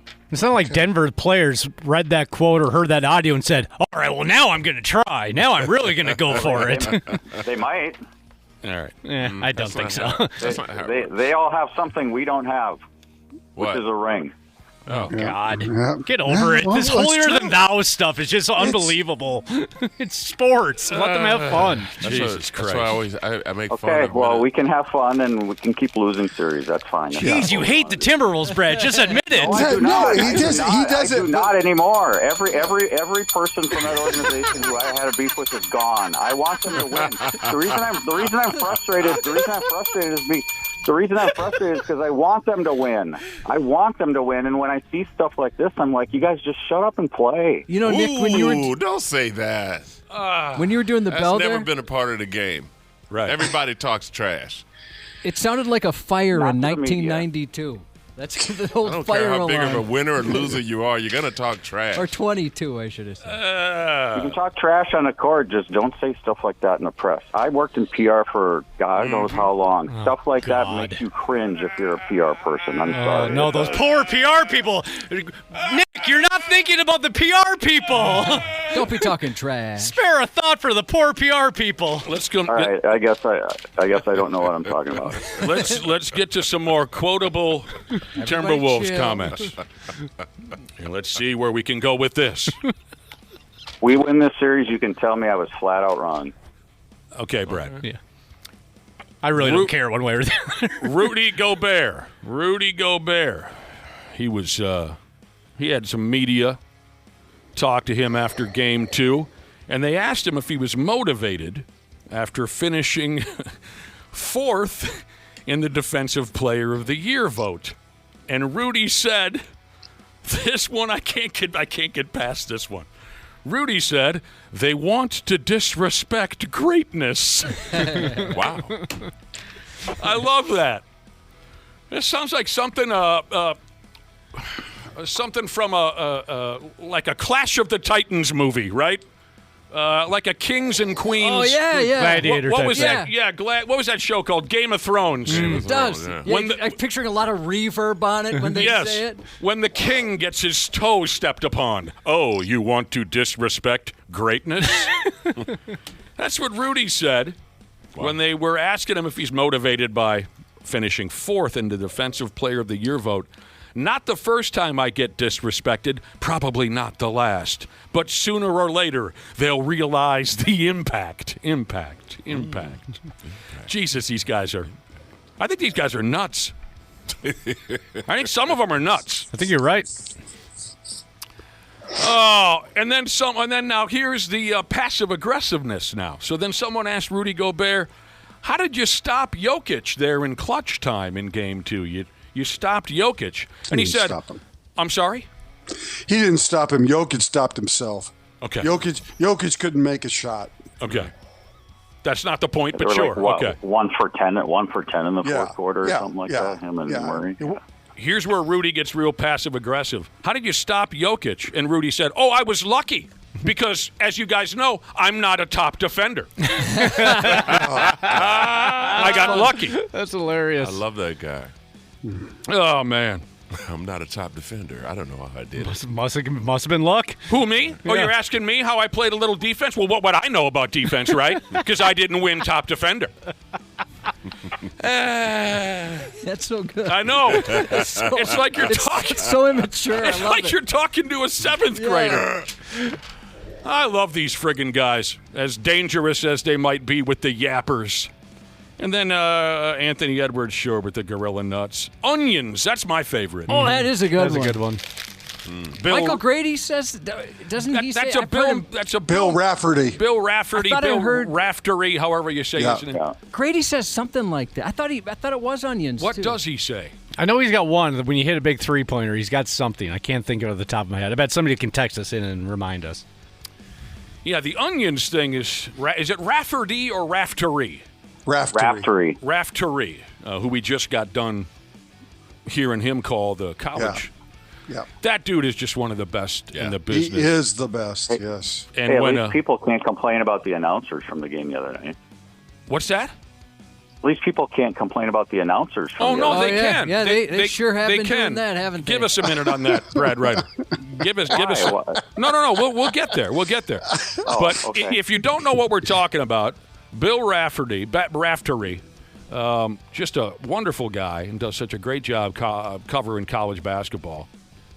When a player hits a big clutch shot, he says, and the way he says it is so beautiful. Right. He says, onions. Yes! Wow! Three-pointer! Onions! Double order! Double order. Onions, Tim, and then there are nature! Onions! Hits the three to tie it! Oh, Jump. We got it. What's your name, Josh? What Michael Grady says is bottoms. Oh yeah. Or does he say cash? Yes. Yeah. It says cash. I thought there was a Three-ball corner pocket, too. Okay. Word. I thought there was like an onion, something similar to that. Okay, yeah. I've heard those. He is so wonderful, Michael Grady. He really is. You know, last year, my wife and I went to go see the Timberwolves. And we like to get there awful early, just because we're old now and we want to be seated. And You can dig it, man. see, Willie, you know, That's how I roll. That's how I roll. Get good parking, find something to eat. Don't have to wait in line. Go to the bathroom before Exactly. the game. Know where the bathroom is. How far away is it? all of the above. I know exactly what you're talking about. Oh, do for too. sure. To For this sure. day. To this day. My Yeah, family that's gets what I upset do. with me. Like, why do we have to my be God. there an hour ahead of time? I'm like, you don't There's- understand. There's so much to do. You'll see. There's nothing worse than stressing when you have to Right. go to a game like that. Totally It's- agree. Yeah, it's just nothing worse. We're getting dinner with a couple of friends of ours, and they're engaged, and they're about 10 or 12 years younger than us. They're in their early 30s. And they said, hey, next Saturday we had plans, but we lucked into some Timberwolves tickets. Would you guys be okay with getting dinner at like 5 o'clock? And my response is, we're 40. 3:30 would be perfect. So, yeah, my wife and I went to the game awful early. We're walking through the concourse, and here comes Michael Grady. And he's got his backpack. He's on his way over to the broadcast booth. This is a good hour before game time. And he walks past us, and I said, hey, Michael Grady, love what you do. And he said, thanks. And we kept walking, and my wife says, Jesus Christ, I just got so nervous. He exudes cool. That's We why. are both such big fans that she admitted, she said, I locked up. As soon as I saw him, I locked up. I was so friggin' nervous I couldn't say. So who said something about people criticizing the announcers from the other night? All right. Oh, I just said I was kind of poking fun at people. I said we can't say anything negative about these announcers since they're ours, right? Right, but Nuggets fans no likey. Nope. Oh, okay. Nuggets fans no likey. NBC has been criticized for putting Timberwolves announcer Michael Grady and former Timberwolves player Austin Rivers on the playoff broadcast. Austin Rivers played for us for like 5 minutes. Austin Rivers played for everybody. I mean, God, come on. Exactly. Including Denver? Come on. Yeah. Yeah, she did play for Denver a couple years before. And Michael Grady was national this year. He really wasn't with the Wolves very much. Right. So then Michael Breen should never do a game that involves the Knicks then, because he's their regular announcer. I mean, people got to chill out. One comment said, again, these are Nuggets fans, I think NBC paid extra for the commentators to glaze Minnesota to the max. I hate that term. That's the first time I've heard that. Glaze? Yeah, young people say that. They accused Grady and Rivers of being biased. Like that changes the outcome of the game. I mean, come on. Exactly. One person even called Austin Rivers a real douche. Again, they're forgetting that Austin Rivers played in Denver a couple years before he played here. In particular, okay, let's get to the specifics here. Hey, can I admit something? Yes, to you Willie. guys? I don't usually confide in people about my sports watching activities. Do you realize when I watch football and basketball on TV, I do not watch it with the volume up. Oh, yeah? Drives my wife nuts. I'm with you, Will. There's a lot of nights I don't either. Well, I played and coached the game so long, I'd literally look at it, and I can tell what's going on.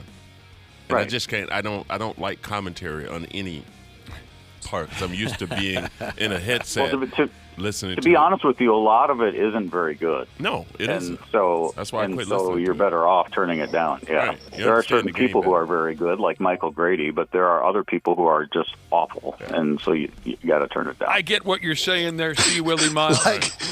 like the other night, Brad, when you sent a text and said you felt so bad for Kevin Harlan, who was doing the play-by-play. My gosh! Yeah, and the two analysts with him. Yeah. He was just, I got you. Who was Kevin Harlan working with? Oh, I didn't want to say. I won't say. I don't want to say either. Why don't you want to say?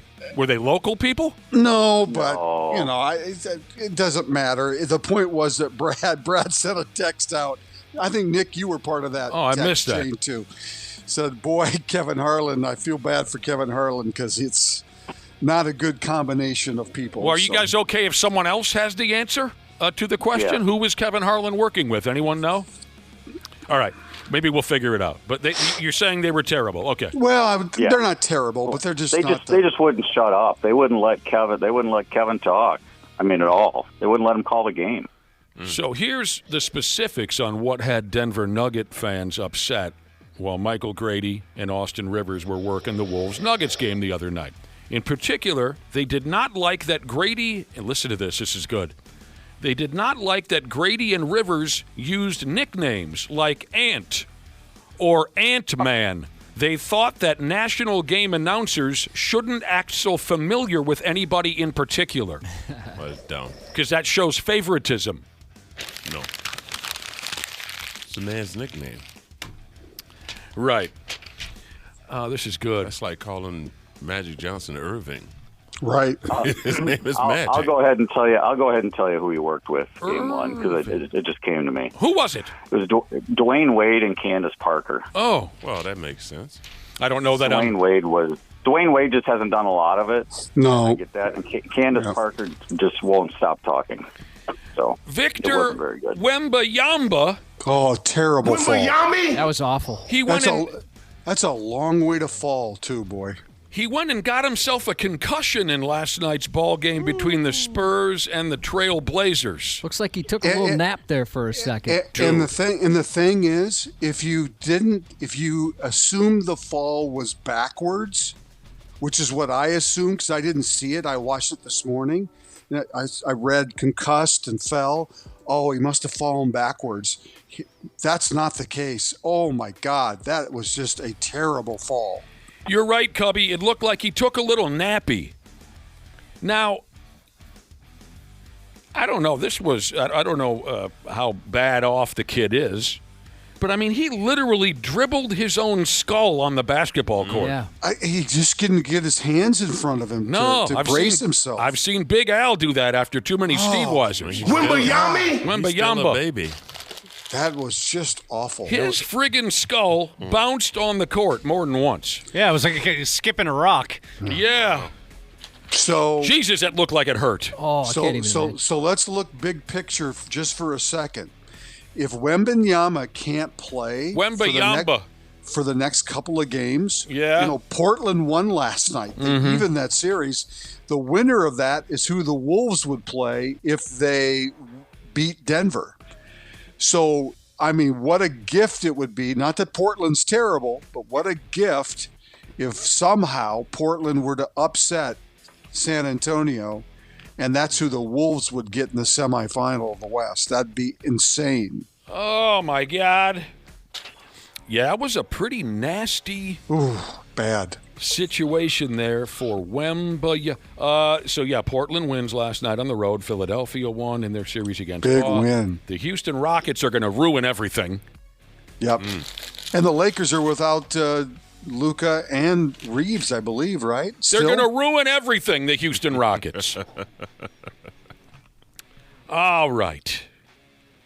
I foresee a carnival-like atmosphere at tonight's hockey game in St. Paul. State of hockey. It's going to be a carnival-like atmosphere. Pig Stars Game 3. I know your newspaper says game time is 8:30. I think you'd be all right if you walk into the rink at 8:45. Yep.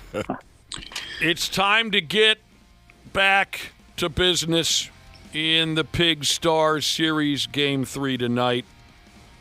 Give it all you got. They want this one at home, by God. They do. And they're sticking with Jesper Wallstedt. Oh, boy. Which is fine, which is the right thing to do. Okay. The right thing to do. Let her buck with the young kid. What did Gus do wrong? He pooped in his hand. Whoa. Oh, yeah. No, I'm kidding. That was Shaquille O'Neal. I have no idea. No, it's just coach's decision. What do you mean? I'm just asking. Oh, no. I was only answering with a joke because I have no idea. I'm kind of surprised. Here's what I read. They wouldn't give Gus the shot at home. I don't know. Well, but I get it. I think it's only normal to stick with one goaltender unless something horrible happens. Here's what I read, Randy Shaver. I heard there might have been some anxiety in the locker room a couple practices before the series started. I read that there might have been some anxiety amongst the players in the locker room. Oh, wow. And some anxiety amongst maybe Bill Guerin and head coach Gene Snitsky over starting Gus because of the way Wallstedt ended. Pardon me, because of the way Gus ended the season. Gus ended the season a little shaky. Okay. So that was what I read was behind the original decision to start Wallstedt. And now that he's played 2 games and played pretty well, why change things up? I got you. Yeah. All right. Yeah. All right. I completely forgot that we were supposed to give all the love and respect that they deserve to Luther Kia of Bloomington for bringing us this Minnesota Wild update. Rope, whatever the hell his name is, Hintz, one of Dallas's best players who has missed the series this far. How do you say that, Josh? Thus far. From what I understand, he did not travel from Texas to Minnesota, so that kid is still not able to play. You got to turn the screws tonight. Yes, sir. And no problem finding it. The game is on like 6 different channels tonight. Yeah. It's on TNT, True TV, HBO Max, FanDuel Network, FSN, Victory Sports. I mean, it's Victory everywhere. Sports. It's That's a everywhere. throwback. HBO. There's no excuse Comedy that Central. you can't find it. It's like they're making up for lost ground. Now, Of course, the rink there in St. Paul is now what? I always forget. Grand Casino. Grand Casino Arena. Grand Casino Arena. It used to, of course, be. It'll always be the X. Right. I'm having trouble coming around to the new name, and right, like, I mean, I don't know. I don't think we should compare it to Willem Arena or Mariucci, but right, once you hang a name on it, right, it'll be tough for some people. This is really interesting. I was reading the other day about a dude. Where the hell does he live? Someplace terrible. I think it was. Where is it, Josh? Where does he live? Is it Lino? Oh, God. Was it Lino? Yeah, he lives over by Lino. But that's not the point. It's not his fault. Maybe he got stuck with the rent or something. But anyway, the big fat X that used to hang on the XL Energy Center, the rink there in St. Paul, he owns the damn thing. It's in his yard. It's the size of I don't know, how tall is it? It's a big friggin', you guys saw it on the rink all those years. 9 feet tall, 11 feet wide. Jesus criminy. He's got it in his yard. He bought it for $21,000 at a charity auction. Wow. What's this guy's name? Ronnie, Donnie? Jonathan. And now he's rigged it up to where when he's watching a Pigs game and they score a goal, lights pop, fog machines blast. Whoa. There's even some pyro.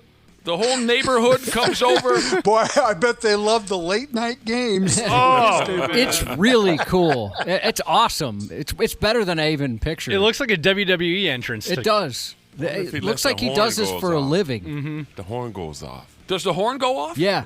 Oh, I didn't know he had a horn, too. Yeah, and the whistles go woo as well. Yeah. The whistles go woo-woo?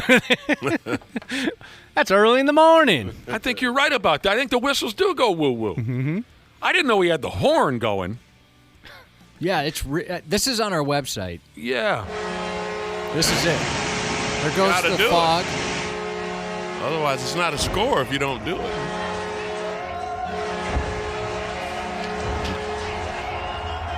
Oh, God. And what's he got going? A song in the background, too? What do they play at Pigs games now when they score? Was Prince for a longest time. Oh, let's go crazy, yeah. Wow. 100 pounds, the guy says. It's the most awkward thing in the world to carry, but again, he bought it for $21,000 at a charity auction. Now he's got it in his yard. His name is Jonathan. He lives out there in terrible Lino Lakes. That must be something to see if you live in his neighborhood. Maybe there's a few old-timers that aren't crazy about this, but I would think that was kind of fun. Or if you're not a hockey fan and you don't really understand what's going on. Here's a train coming. Yeah. Well, like Dana said, I mean, it looks like something out of a pro wrestling introduction or a concert. It's really cool. He did an awesome job.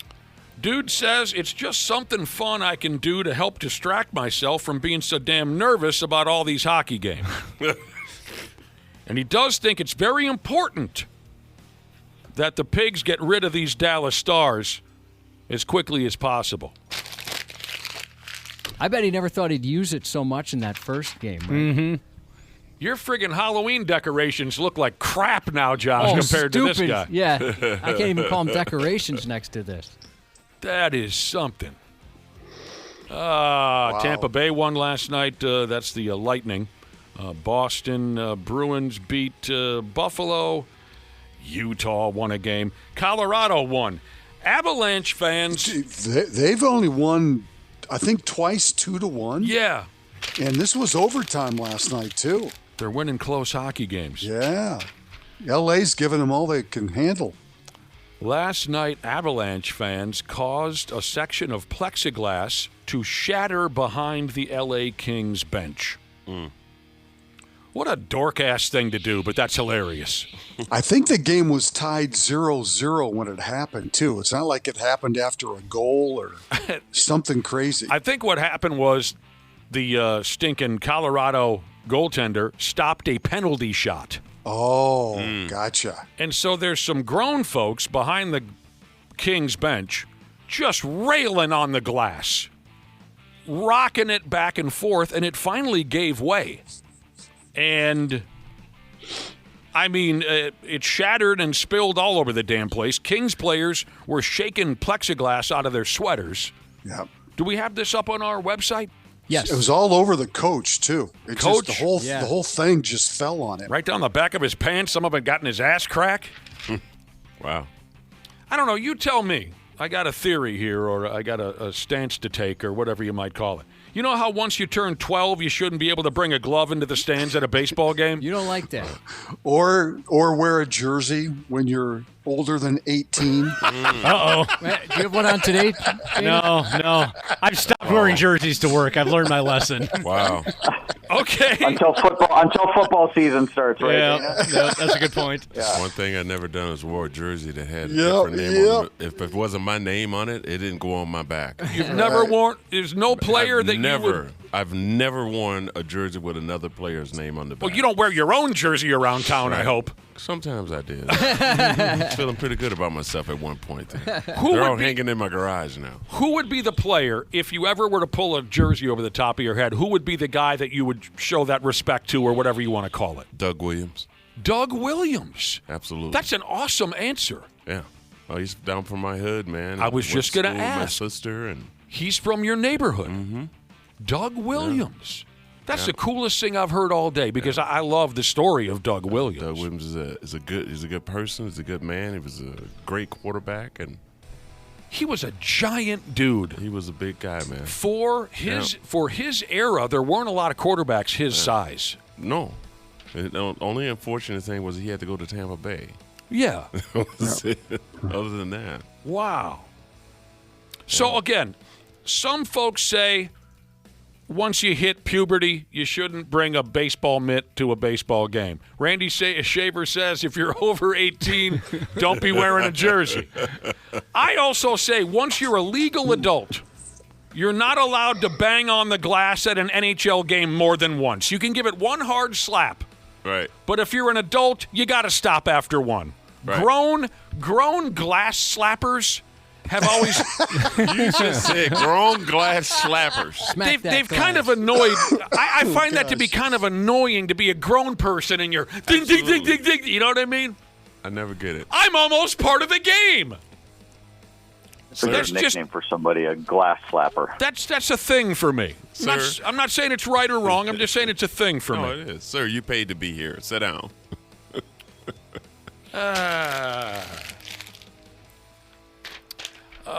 The San Jose Sharks, they missed the playoffs this season, didn't they, see Willie Miles? Barely, though. Yeah, they showed some promise, okay? Yeah. They got one serious pimp on the roster, a 19-year-old kid by the name of Macklin Celebrini. He actually, this season, broke their franchise record for points in a season. He broke a record that Joe Thornton had held for quite a few years. In only his second year in the NHL, he broke the franchise record for points in the season. Now it's the offseason, of course. He's 19. He headed back to his former school. I think he went to BU, Boston University. He went back there to rake in college gals. He went to a party with his bros, and now he's getting his balls busted by boring dildos and others.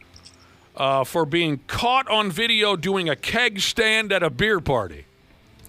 So the straight-laced narcs are pissed because he's a kid drinking beer underage. Other far more relaxed people were just disappointed that a 19-year-old kid would be so bad at doing a proper keg stand. Especially an it's athlete. A terrible keg stand. Mm-hmm.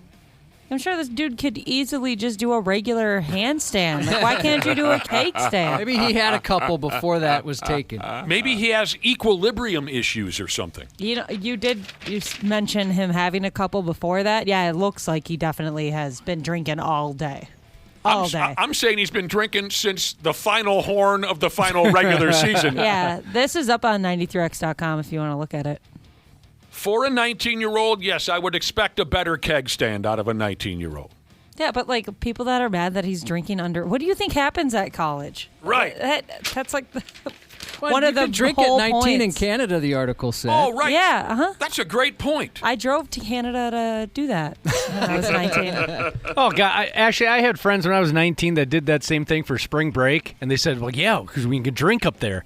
And I'm looking around in our living room with the hundreds of empty beer bottles and Sailor Jerry's empty 1.75s. I'm like, What do we do like 5 nights a week down here? I don't know. There's something different about like going to sit at a bar at like 5 p.m. and have dinner and like be able to have some beer I with can your see dinner. that, Yeah, that was cool. And I didn't have anything else going on. So. Might as well. It's like Chris Farley in Wayne's World 2. Because I got no place else to go. Yeah, exactly, Dana. Exactly. This Celebrini kid, Josh made the point, he is a Canadian.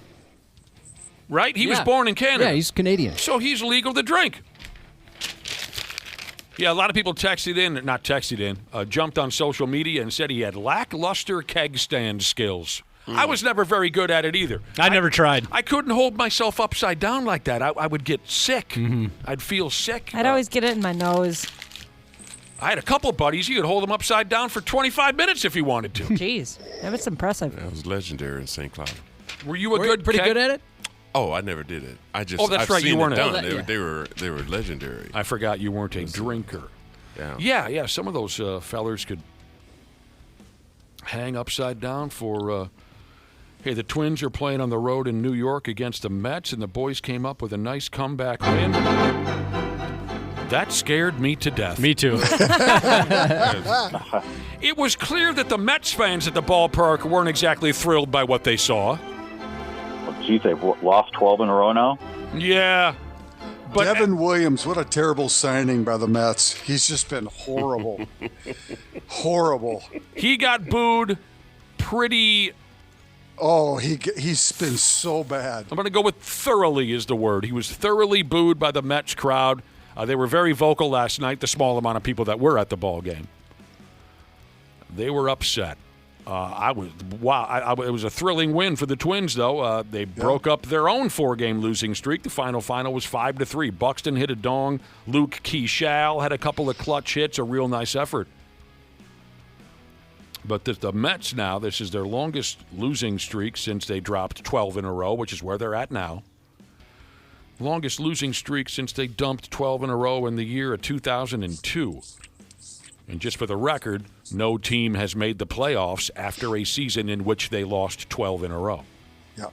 The Mets were looking pretty good. This McLean kid that you told me about, Randy. Yeah, he's really good. He shut down the first 15 Twins batters. Francisco Lindor hit a 3-run home run for the Mets. But then the Twins made a comeback, and the bullpen was solid for the Twins. Yep. Tonight, Connor Prelip will make his Major League debut for the Twins. Clay Holmes for the Metropolitans. Who's another good young pitcher for New York. Royce Lewis is back, but for how long, I would imagine people are asking. Yeah. A couple of games. Relief pitcher Cody Funderburk has been dumped onto the paternity list. Whoa. Breeder. Yeah, we get it. You got laid. Good for you. Ashley used to make fun of breeders. Not so much anymore. Nope. That's just what we need. I think his wife is actually going through some health issues, too, in the process of them having this baby. So I think it's a little bit more serious than that. Oh, it sucks. Here's a guy who hates himself. Yeah, who made that joke about like congratulating him for getting laid? Was that you, Josh? I'll take the hit. I think you'll like this. Rivalries are one of the biggest reasons we love sports so damn much, and we're caught up in a couple of big ones right now. Timberwolves with their smart mouths. I wish they would just shut up and play. Taking on their arch rival Denver, the ultra innocent, they never say a word, Denver Nuggets, right? And you got the Stars and the Pigs. Rivalries. Yeah, it's why we love sports so much. Josh wanted me to mention these rivalries that we got going on right now. Carolina, Ottawa. Yes. Las Vegas, Utah. Yes. One of the deepest rivalries in college basketball just experienced something awfully rare. A kid called Matt Abel no longer plays basketball for the North Carolina State Wolfpack. He has transferred to the University of North Carolina Tar Heels. Whoa. Oh, wow. Big move. This Abel kid is the first North Carolina State player to transfer to North Carolina regular since World War II. Whoa. Wow. Jeez. Think he looked that up before he did it? I don't know. I think he looked at probably the NIL money he was getting and didn't care. Yep. I'm going to make a move. World War II, I said. Wow. And finally, before we go, maybe you think you're having a bad day. No, it can't be this bad. Jose Antonio Morante Camacho. You might know him better as the king of all bullfighters. Oh, yeah, duh. Yeah, I love this guy. He has reportedly suffered a very serious injury after a bull gored him, Oh, no. and the bull's horn pegged him right in the can. That Oh, looks so boy. painful. Listen, I can barely even watch that. It's only a matter of time. You're right. The bull will win. See, Yeah. Willie Miles, they're calling this a perforated rectum. Yeah. Oh, that's not something you want perforated. Nope. And I can tell you that one hurt. The king of all bullfighters is down. All right. And let me tell you something. The still photograph of the incident, It was all the way up there. wasn't there, Josh? There was a photographer on site, and he was clicking away, and he got a picture of the exact My moment that this poor bastard was pegged by a bullhorn. It is terrifying. It is. You're right. The photo is perfect in every wrong way. Just the position of the gentleman's body as this is happening. He knew. Oh, God. I'll tell you what, Randy Shaver, it killed my future bullfighting plans. Yeah. All those plans you had. Man. You mess with the bull, you're going to Get the horn. To the rectum. Baby. They're calling Jose's injuries very serious. Yes. He was competing with the fourth bull of the afternoon. He was on his fourth bull of the bull. Nothing good happens after your third bull. That's right. Yeah. If you win, You gotta know when to walk stop. away. You got to walk away. Clear the table. You gotta know when to quit. That's right. You got to know when to do that. Jose was battling a bull named clandestino, which is the Spanish word for worst anal ever. Oh, man. The bull charged at him and knocked him down. My God. The bull knocked him down, and as Jose tried to get to his feet and get the hell out of the way of the bull, one of its horns hammered his tender little star.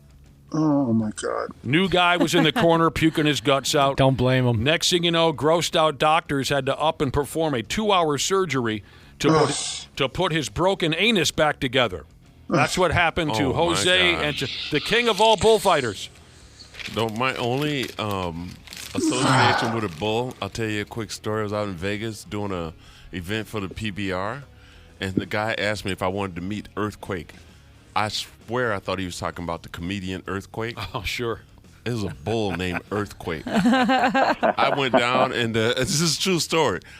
He was in a pen, and they, like, on the back of a truck, and the thing walked up and looked at me. I didn't sleep for 2 days. This was the biggest. This bull looked like it worked out. Like he Probably lifted did. weights. You know, some of them do look like that. Good point. They didn't let you get on it, did they? God, no. That when he said you can touch him. I was like, no, I can't. Oh my God, that was the scariest bull. And I went to the rodeo the next day, and I didn't see very much. I got a belt buckle out of it. Oh, cool. So you didn't want to sit on the bull and take a picture? Not one. No. It never occurred to me to take a picture with him in the pen. I didn't want to turn my back to him. I backed away like I was looking at a rattlesnake. I'm friggin' hearing you, see, Willie Miles. Hey, before we go, does anyone mind if we go back to the topic of keg stands? You grab onto that friggin' barrel of beer, your buddies pick up your feet and your ankles, and you're upside down, they put the thing in your yap, and you... Yep. CPAP Jesus texted in. He went to Mankato State. No, they could get Good second choice. They could get it done down there. big drinkers at Mankato State. Well, they're all 33 years old, too. Right. They have a lot of experience. He said, I once did none of them are underage anymore, even the freshmen. Nope, not at all. He said, I once did a naked keg stand with a piece of cheese in my butt. Whoa! Buddy. Why? Bet nobody asked you to do that. You volunteered. Yeah, 100%. You came to the party Hey, with fellas, cheese in your watch butt. this. Yep. And then I got a great idea, fellas. That's taking pre-gaming to a new level. Yeah. Ashley, you want to ask him why? You go right ahead. I don't want to know why. I don't want to.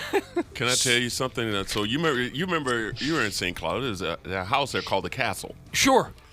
They had in the basement had a wheel. You would get on it, and there was a big spin wheel with a wheel. keg on it. I thought you said will at first. Wheel. I was like, A wheel. well, that is very scary. W-H-E-E-L. You get on a wheel. Yeah, and you put and they spin you around. Oh, no. Oh, yeah, and it was a tilt-a-wheel, too, so it would do this, that, and they spin you around, and you just kept kegging.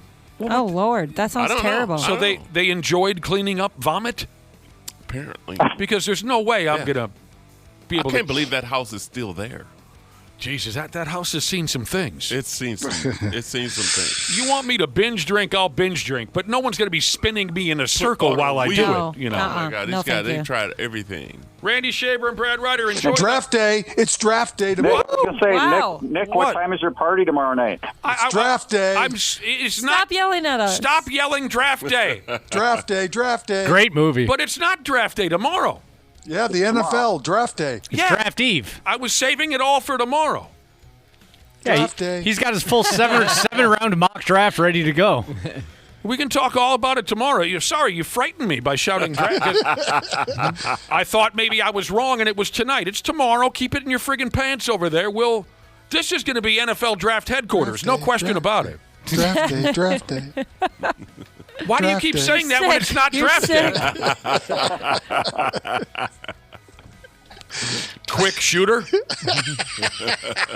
Premature. Yeah. Awful premature.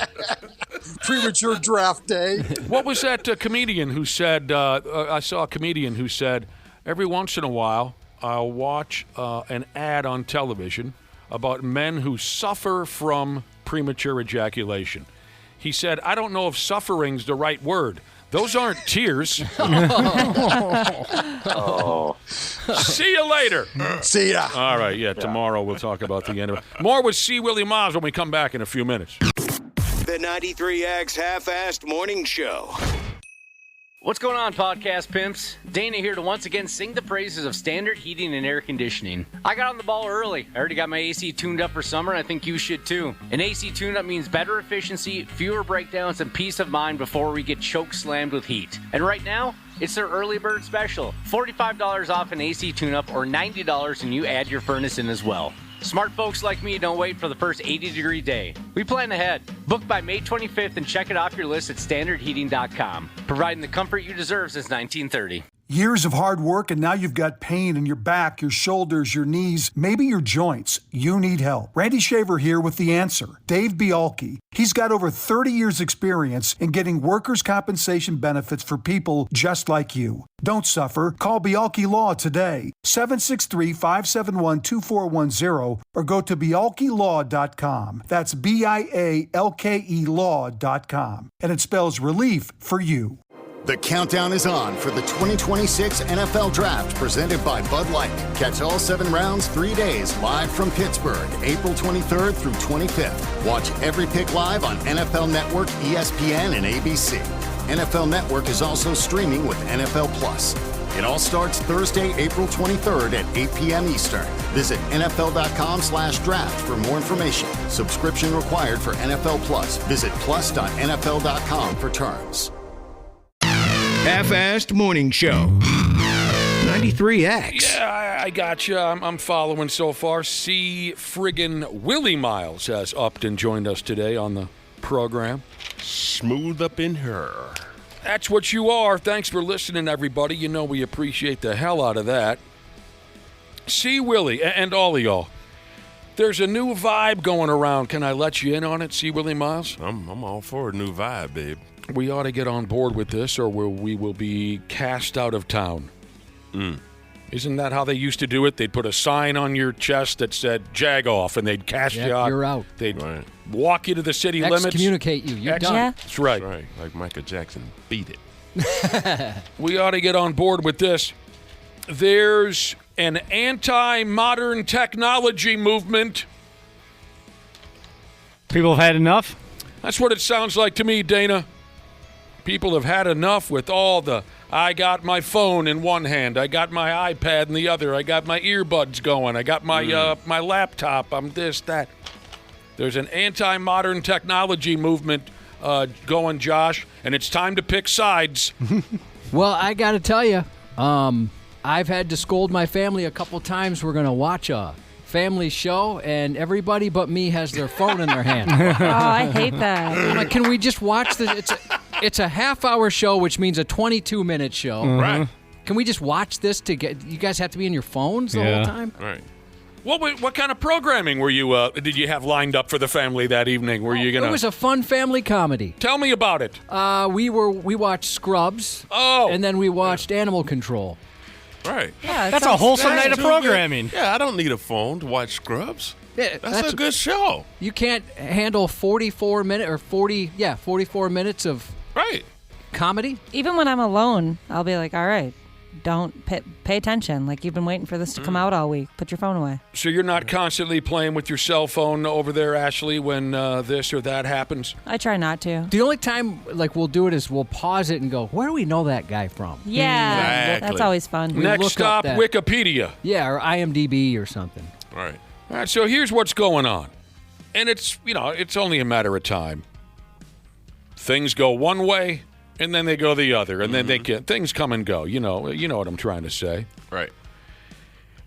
People are ditching their smartphones and going back to flip phones. They don't care to scroll through websites, and they just want to answer a telephone call, maybe send a text or two, but that's it. Personally, I love technology. I haven't really embraced AI stuff yet. You do love technology. That's why I was going to ask you, what side are you on? You got to pick a side. Very much so. But I wish you could. I mean, if you don't get back to a text nowadays or an email immediately, people are upset with you. So if I could check my phone less, I would love that. But well, you can still check. You can still check your text messages and your missed calls or whatever the term is with your flip phone. You don't need the smartphone anymore. Just any technology, I mean. If you could just kind of walk away from the constant communication and Wouldn't that be like nice? Wouldn't that be friggin' nice? Used to be that way. A couple summers ago, I had my iPhone broke, and it was expensive, and I just didn't feel like going to the store, so I used this old backup phone that has always been in my family in case anybody ever breaks their phone. And all it could do was, bless you. The regular things that a phone does. So, just call and text. And that was an awesome, 3 months, I think it was. But it really sucked at work here because I'd be like, yeah, sorry, guys, I don't see any emails. You cannot contact me via email right now. I have a Nokia. Yeah, I read this article too, but then I was at T-Mobile last week and I saw they had the flip phone. So I asked the guy about them. I go, a lot of people buying these days? People sick of their smartphones and going back to flip phones? And he goes, yeah, a lot of people buy them. About 90% of them return them because they realize they can't live without it. Is that right? Yeah. People are bringing up the irony of all of us read this article probably on our phones. Certainly on the internet. Yeah. Oh my. Yeah, I didn't see this one in the Star Tribune. No. Yeah, you didn't pick this up at the water cooler. No, it wasn't in Time Magazine. Medical Device Shipping Jesus said, what if I'm watching the show on my phone? Yeah, as far as me getting frustrated with the family being on that's different. We'll cut you some That's slack not the on point. that. No, man, you got to watch it together. Look at the big screen. We have a big TV here. I've never done that. I've watched YouTube videos on my phone, but I've never streamed a show or anything. Oh, I definitely have. Just sitting in my car waiting for something. I'll just throw on a TV show instead of doom scrolling. All right, speaking of the family scene, Josh, you were saying you try to be the patriarch of the family and sit everyone down. Let's watch this show together as a family. Mm-hmm. But everyone starts finger banging their phones right away, except for you. Do you think you could make this work? This is another element to this anti-modern technology movement. Yay, today is Tech-Free Sunday, and no one in the family is allowed to handle their cell phone or anything because it's Tech-Free Sunday. You think you could talk them into that? I think my wife has to be available for work constantly. But it's Tech-Free Sunday. Yeah, but she needs emails and stuff like. I mean, Tech-Free Sunday. I'm with you on that. If the rest of the world would allow that, there's no way she could go one Sunday without blasting away. Constantly getting contacted, a lot of emails, and then like Zoom videos and stuff. She has to be a part of. Miserable. So she would be out. What do you think you could talk the young people into it? No way. Oh yeah, I think I could. Really? Yeah. I mean, he wouldn't like it, but I could get him to do it. Oh, and then this friggin' article goes into a conversation about vinyl records. We love to do this every 5 or 6 years, right?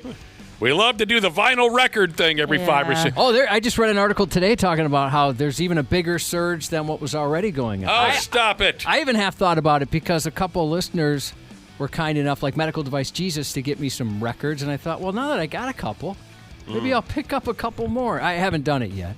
Edina Cop Jesus said, I need my smartphone for the smut alone. My God, of course. I didn't consider that. Some people would miss the smut. And I wonder, Dana, what percentage of the folks that return those flip phones realize, my porn's gone. Oh, this thing can't access Pornhub? Yeah. All right, nope, I'm out. I love it when you use the word smut. It is smut, is what it is. Filth. There's some more. There's further conversation in here about film cameras. The old school clickety-click, and then you take it off to the photo mart. Right. And I wanted one of some those. guy masturbates to pictures of your wife. That happens. And then he says, here you go. That'll be 33, whatever. I don't know how much money. Yeah, wow, my photos stuck together. That 100% happens. At our wedding, we obviously had the professional photographer like you typically see at a wedding, but then my buddy just didn't say he was going to do this, but he brought a film camera and just took a bunch of candid shots throughout the evening, and those ended up turning out really cool. I was really happy he did that. Was this your most recent one? Yes. Did I show up in any, and how stupid did I look? You took your pants off, if you remember that, when you did that, so it was a little embarrassing, but still pretty sexy. I was microdosing, so I don't remember much. Here's a texter comparing the old days to today. Dude says, I miss buttons. Yeah.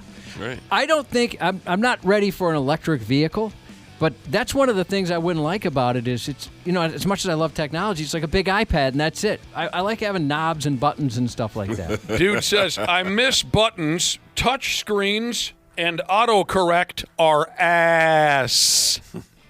I feel you there. How techie can you get, C. Willie Miles? Can you work a cellular telephone? Yes. Can you Unfortunately, in our industry, you gotta be a little tech savvy. Yeah. You're marketing, and you're working with a lot of tech savvy people, and you got to send a lot of JPEGs and different things, photos, and you got to be able to pull off a video and attach it. So, you might have to send a club a video of your last show in Lino Lakes. Right. Or just a promo video. Some of them want that. So, but I got people. Oh, see, Willie, you should have seen after the show yesterday, Dana and Nick were going to flip out with our engineer in here talking about DNS servers and all kinds of Wi-Fi. Oh, I'm so glad I got out of here. These guys were ready to kill. I think, Nick, you even said the next time he comes in here, I'm going to kill him. I don't like post-show company. Right. I want the four of us to sit in a room together, do what we got to do, because the process for the following day's show begins immediately. Right. So I want to get done with everything we got to do for the next show so we can get out of here at a reasonable hour. So I don't like post-show company. And yesterday, here comes this guy. And he and Josh are doing their techie talk. Techie talk. So as soon as the guy left, I told Josh, I said, the next time that guy comes in this building or in this studio, Dana and I are going to jump him, and we're going to beat his ass. I'm just intimidated by how smart he is. Just the words he was saying, it was like I was hearing a foreign language yesterday. He's just so smart. He's brilliant. Yeah, he's incredibly intelligent. Uh-huh. Yeah. All right. The anti-modern technology movement is underway. Just duck under a bus or something if you don't want to get caught up in this, because it's happening right now. What are people doing? They're deleting their apps. Yeah. And things like that. There's a craving for the 80s and 90s lifestyle. Right. Where if you weren't home, you were unavailable. Right. People are missing the mystery of not being reachable 24/7. And Josh, I think you already sort of made this point, but I'm going to go ahead anyway. It was a beautiful thing when you could just disappear. Right. And this is the point you made. It's so bizarre to me now that if you are not immediately available, it's offensive to some people. Right.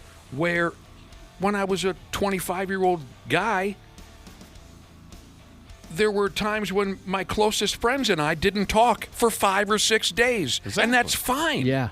That's fine. Right. The phone would ring and you just would not answer it because you didn't friggin' feel like it. It's kind of weird. Like sometimes if you're in the shower or something and you realize you missed a text, within 10 minutes you might get another one like, hello? That kind of stuff. Hate that. Why haven't you responded to me? Well, I don't always have my phone on me. Most of the time, but not always. Right. See, Willie Miles knows what the hell we're talking about. Now, if you want to make it clear in your neighborhood that you are all in on the anti-modern technology movement, here's what they say. Here's how you put out the flag. If you go to a coffee shop or a bar or a restaurant or a park, you're sitting outdoor, you don't expose your cellular telephone. You keep it in your pocket because how common is, as you guys all know, it's so common now. You sit down at the bar, put the phone in front of you. Right. You sit down for dinner, you put the phone. You go to the park, the phone's on the picnic table. So that if you want to make it known that you are anti-modern tech, you keep that pig in your pocket or you don't bring it with you at all. Right. I've intentionally gotten better about leaving my phone in my pocket when my wife and I are doing something, say going out to a restaurant or happy hour or something. Because she saw some text you did. Yeah, exactly. Yeah. All the news that were coming through. And she actually noticed, and she complimented on me. And she goes, I've noticed that, and I'm very thankful. That's very, thoughtful of you to make a better effort. If I take it out, it's just I get uncomfortable. I don't like having it in my pocket. That's no reason to take. Not because I really want to take a look at it, but Well, you got enough in those pockets, I'll tell you right now. Josh? yes. Being present is the new cool. Yeah, that's what I think. Let's have a shared experience. Absolutely. We see each other like barely at all during the week. Let's just Right. enjoy something for once together. Right. I get it. Oh, my damn. But then again, you still got young people in the house.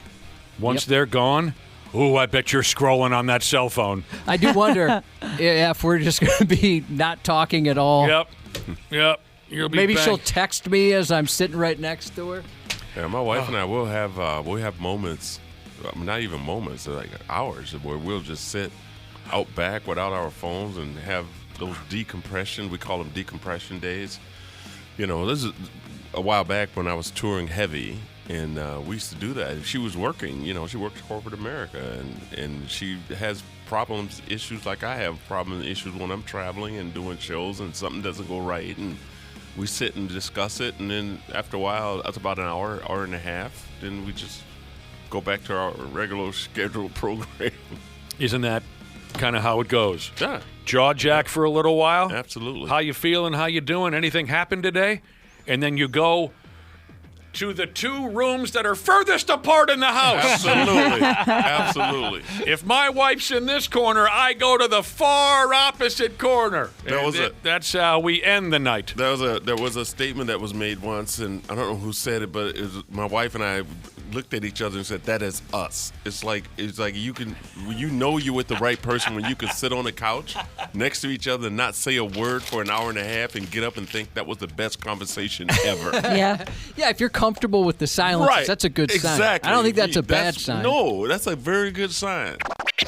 The Half-Ass Morning Show, 93X. Yeah, we're on our way out. You're a great crowd. We appreciate every damn thing. We'll be back tomorrow morning at 5:40. We were talking about the unstoppable anti-modern technology movement. It's underway. Hang on to something. There are hordes of people who are putting away the cellular telephone. They're killing all the apps they're buying an old flip phone or throwing the whole works together. How do I say that? Throwing the whole works all together into the garbage. They're not answering your emails anymore. They're going back to 1978. There's an anti-modern technology movement. Josh, I did receive a text from one listener who says, I am so anti-modern technology, I'm listening to your show right now in Morse code. Do I sound as dumb in Morse code? You sound terrific in Morse. Well, actually, this brings up a new term now that maybe you need to be familiar with. If you are the type of person who pays more attention to their cell phone than the company around you, say you're at someone's house or you're at a bar, doesn't matter. If you're the type that isn't all the way present, you're constantly fingering your phone while you're in a social situation, you are, this is the new word, you are a phubber. I told my wife she was phubbing one of our friends the other day. So you're... Phubber. You want to call your wife out for being a phubber? Yeah, she phubbed this person's brains out, and I had to call her out on it. Like, hey, you know what? You're totally buried in your phone. She's got a big thing going on at work right now, so it's been keeping her busy. But I'm like, hey, we're out with these folks. Maybe you should put the phone down. What was so important on your wife's cellular telephone? It was work-related, so it wasn't like she was like on TikTok or something, but... Do you and your wife ever listen to that old Wasp song? It was called Animal, Phub Like a Beast. Oh, yeah. She loves that one. Anyone else want to call someone out for being a phubber? I guess I could call myself out. I'm at times a phubber. My husband is, yeah. Oh, my God. Pisses me off. You know any phubbers, see Willie Mouse? You sit down, you're just having... watching the clock, make sure my wife is not in the car. Yeah, she's a phubber. Is she?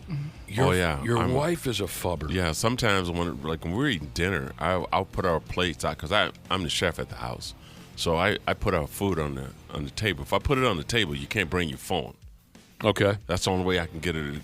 Because if I just bring our plate to her on the couch, depending on what I cook, some stuff we can eat on the couch, some stuff we got to sit down. You have children, right?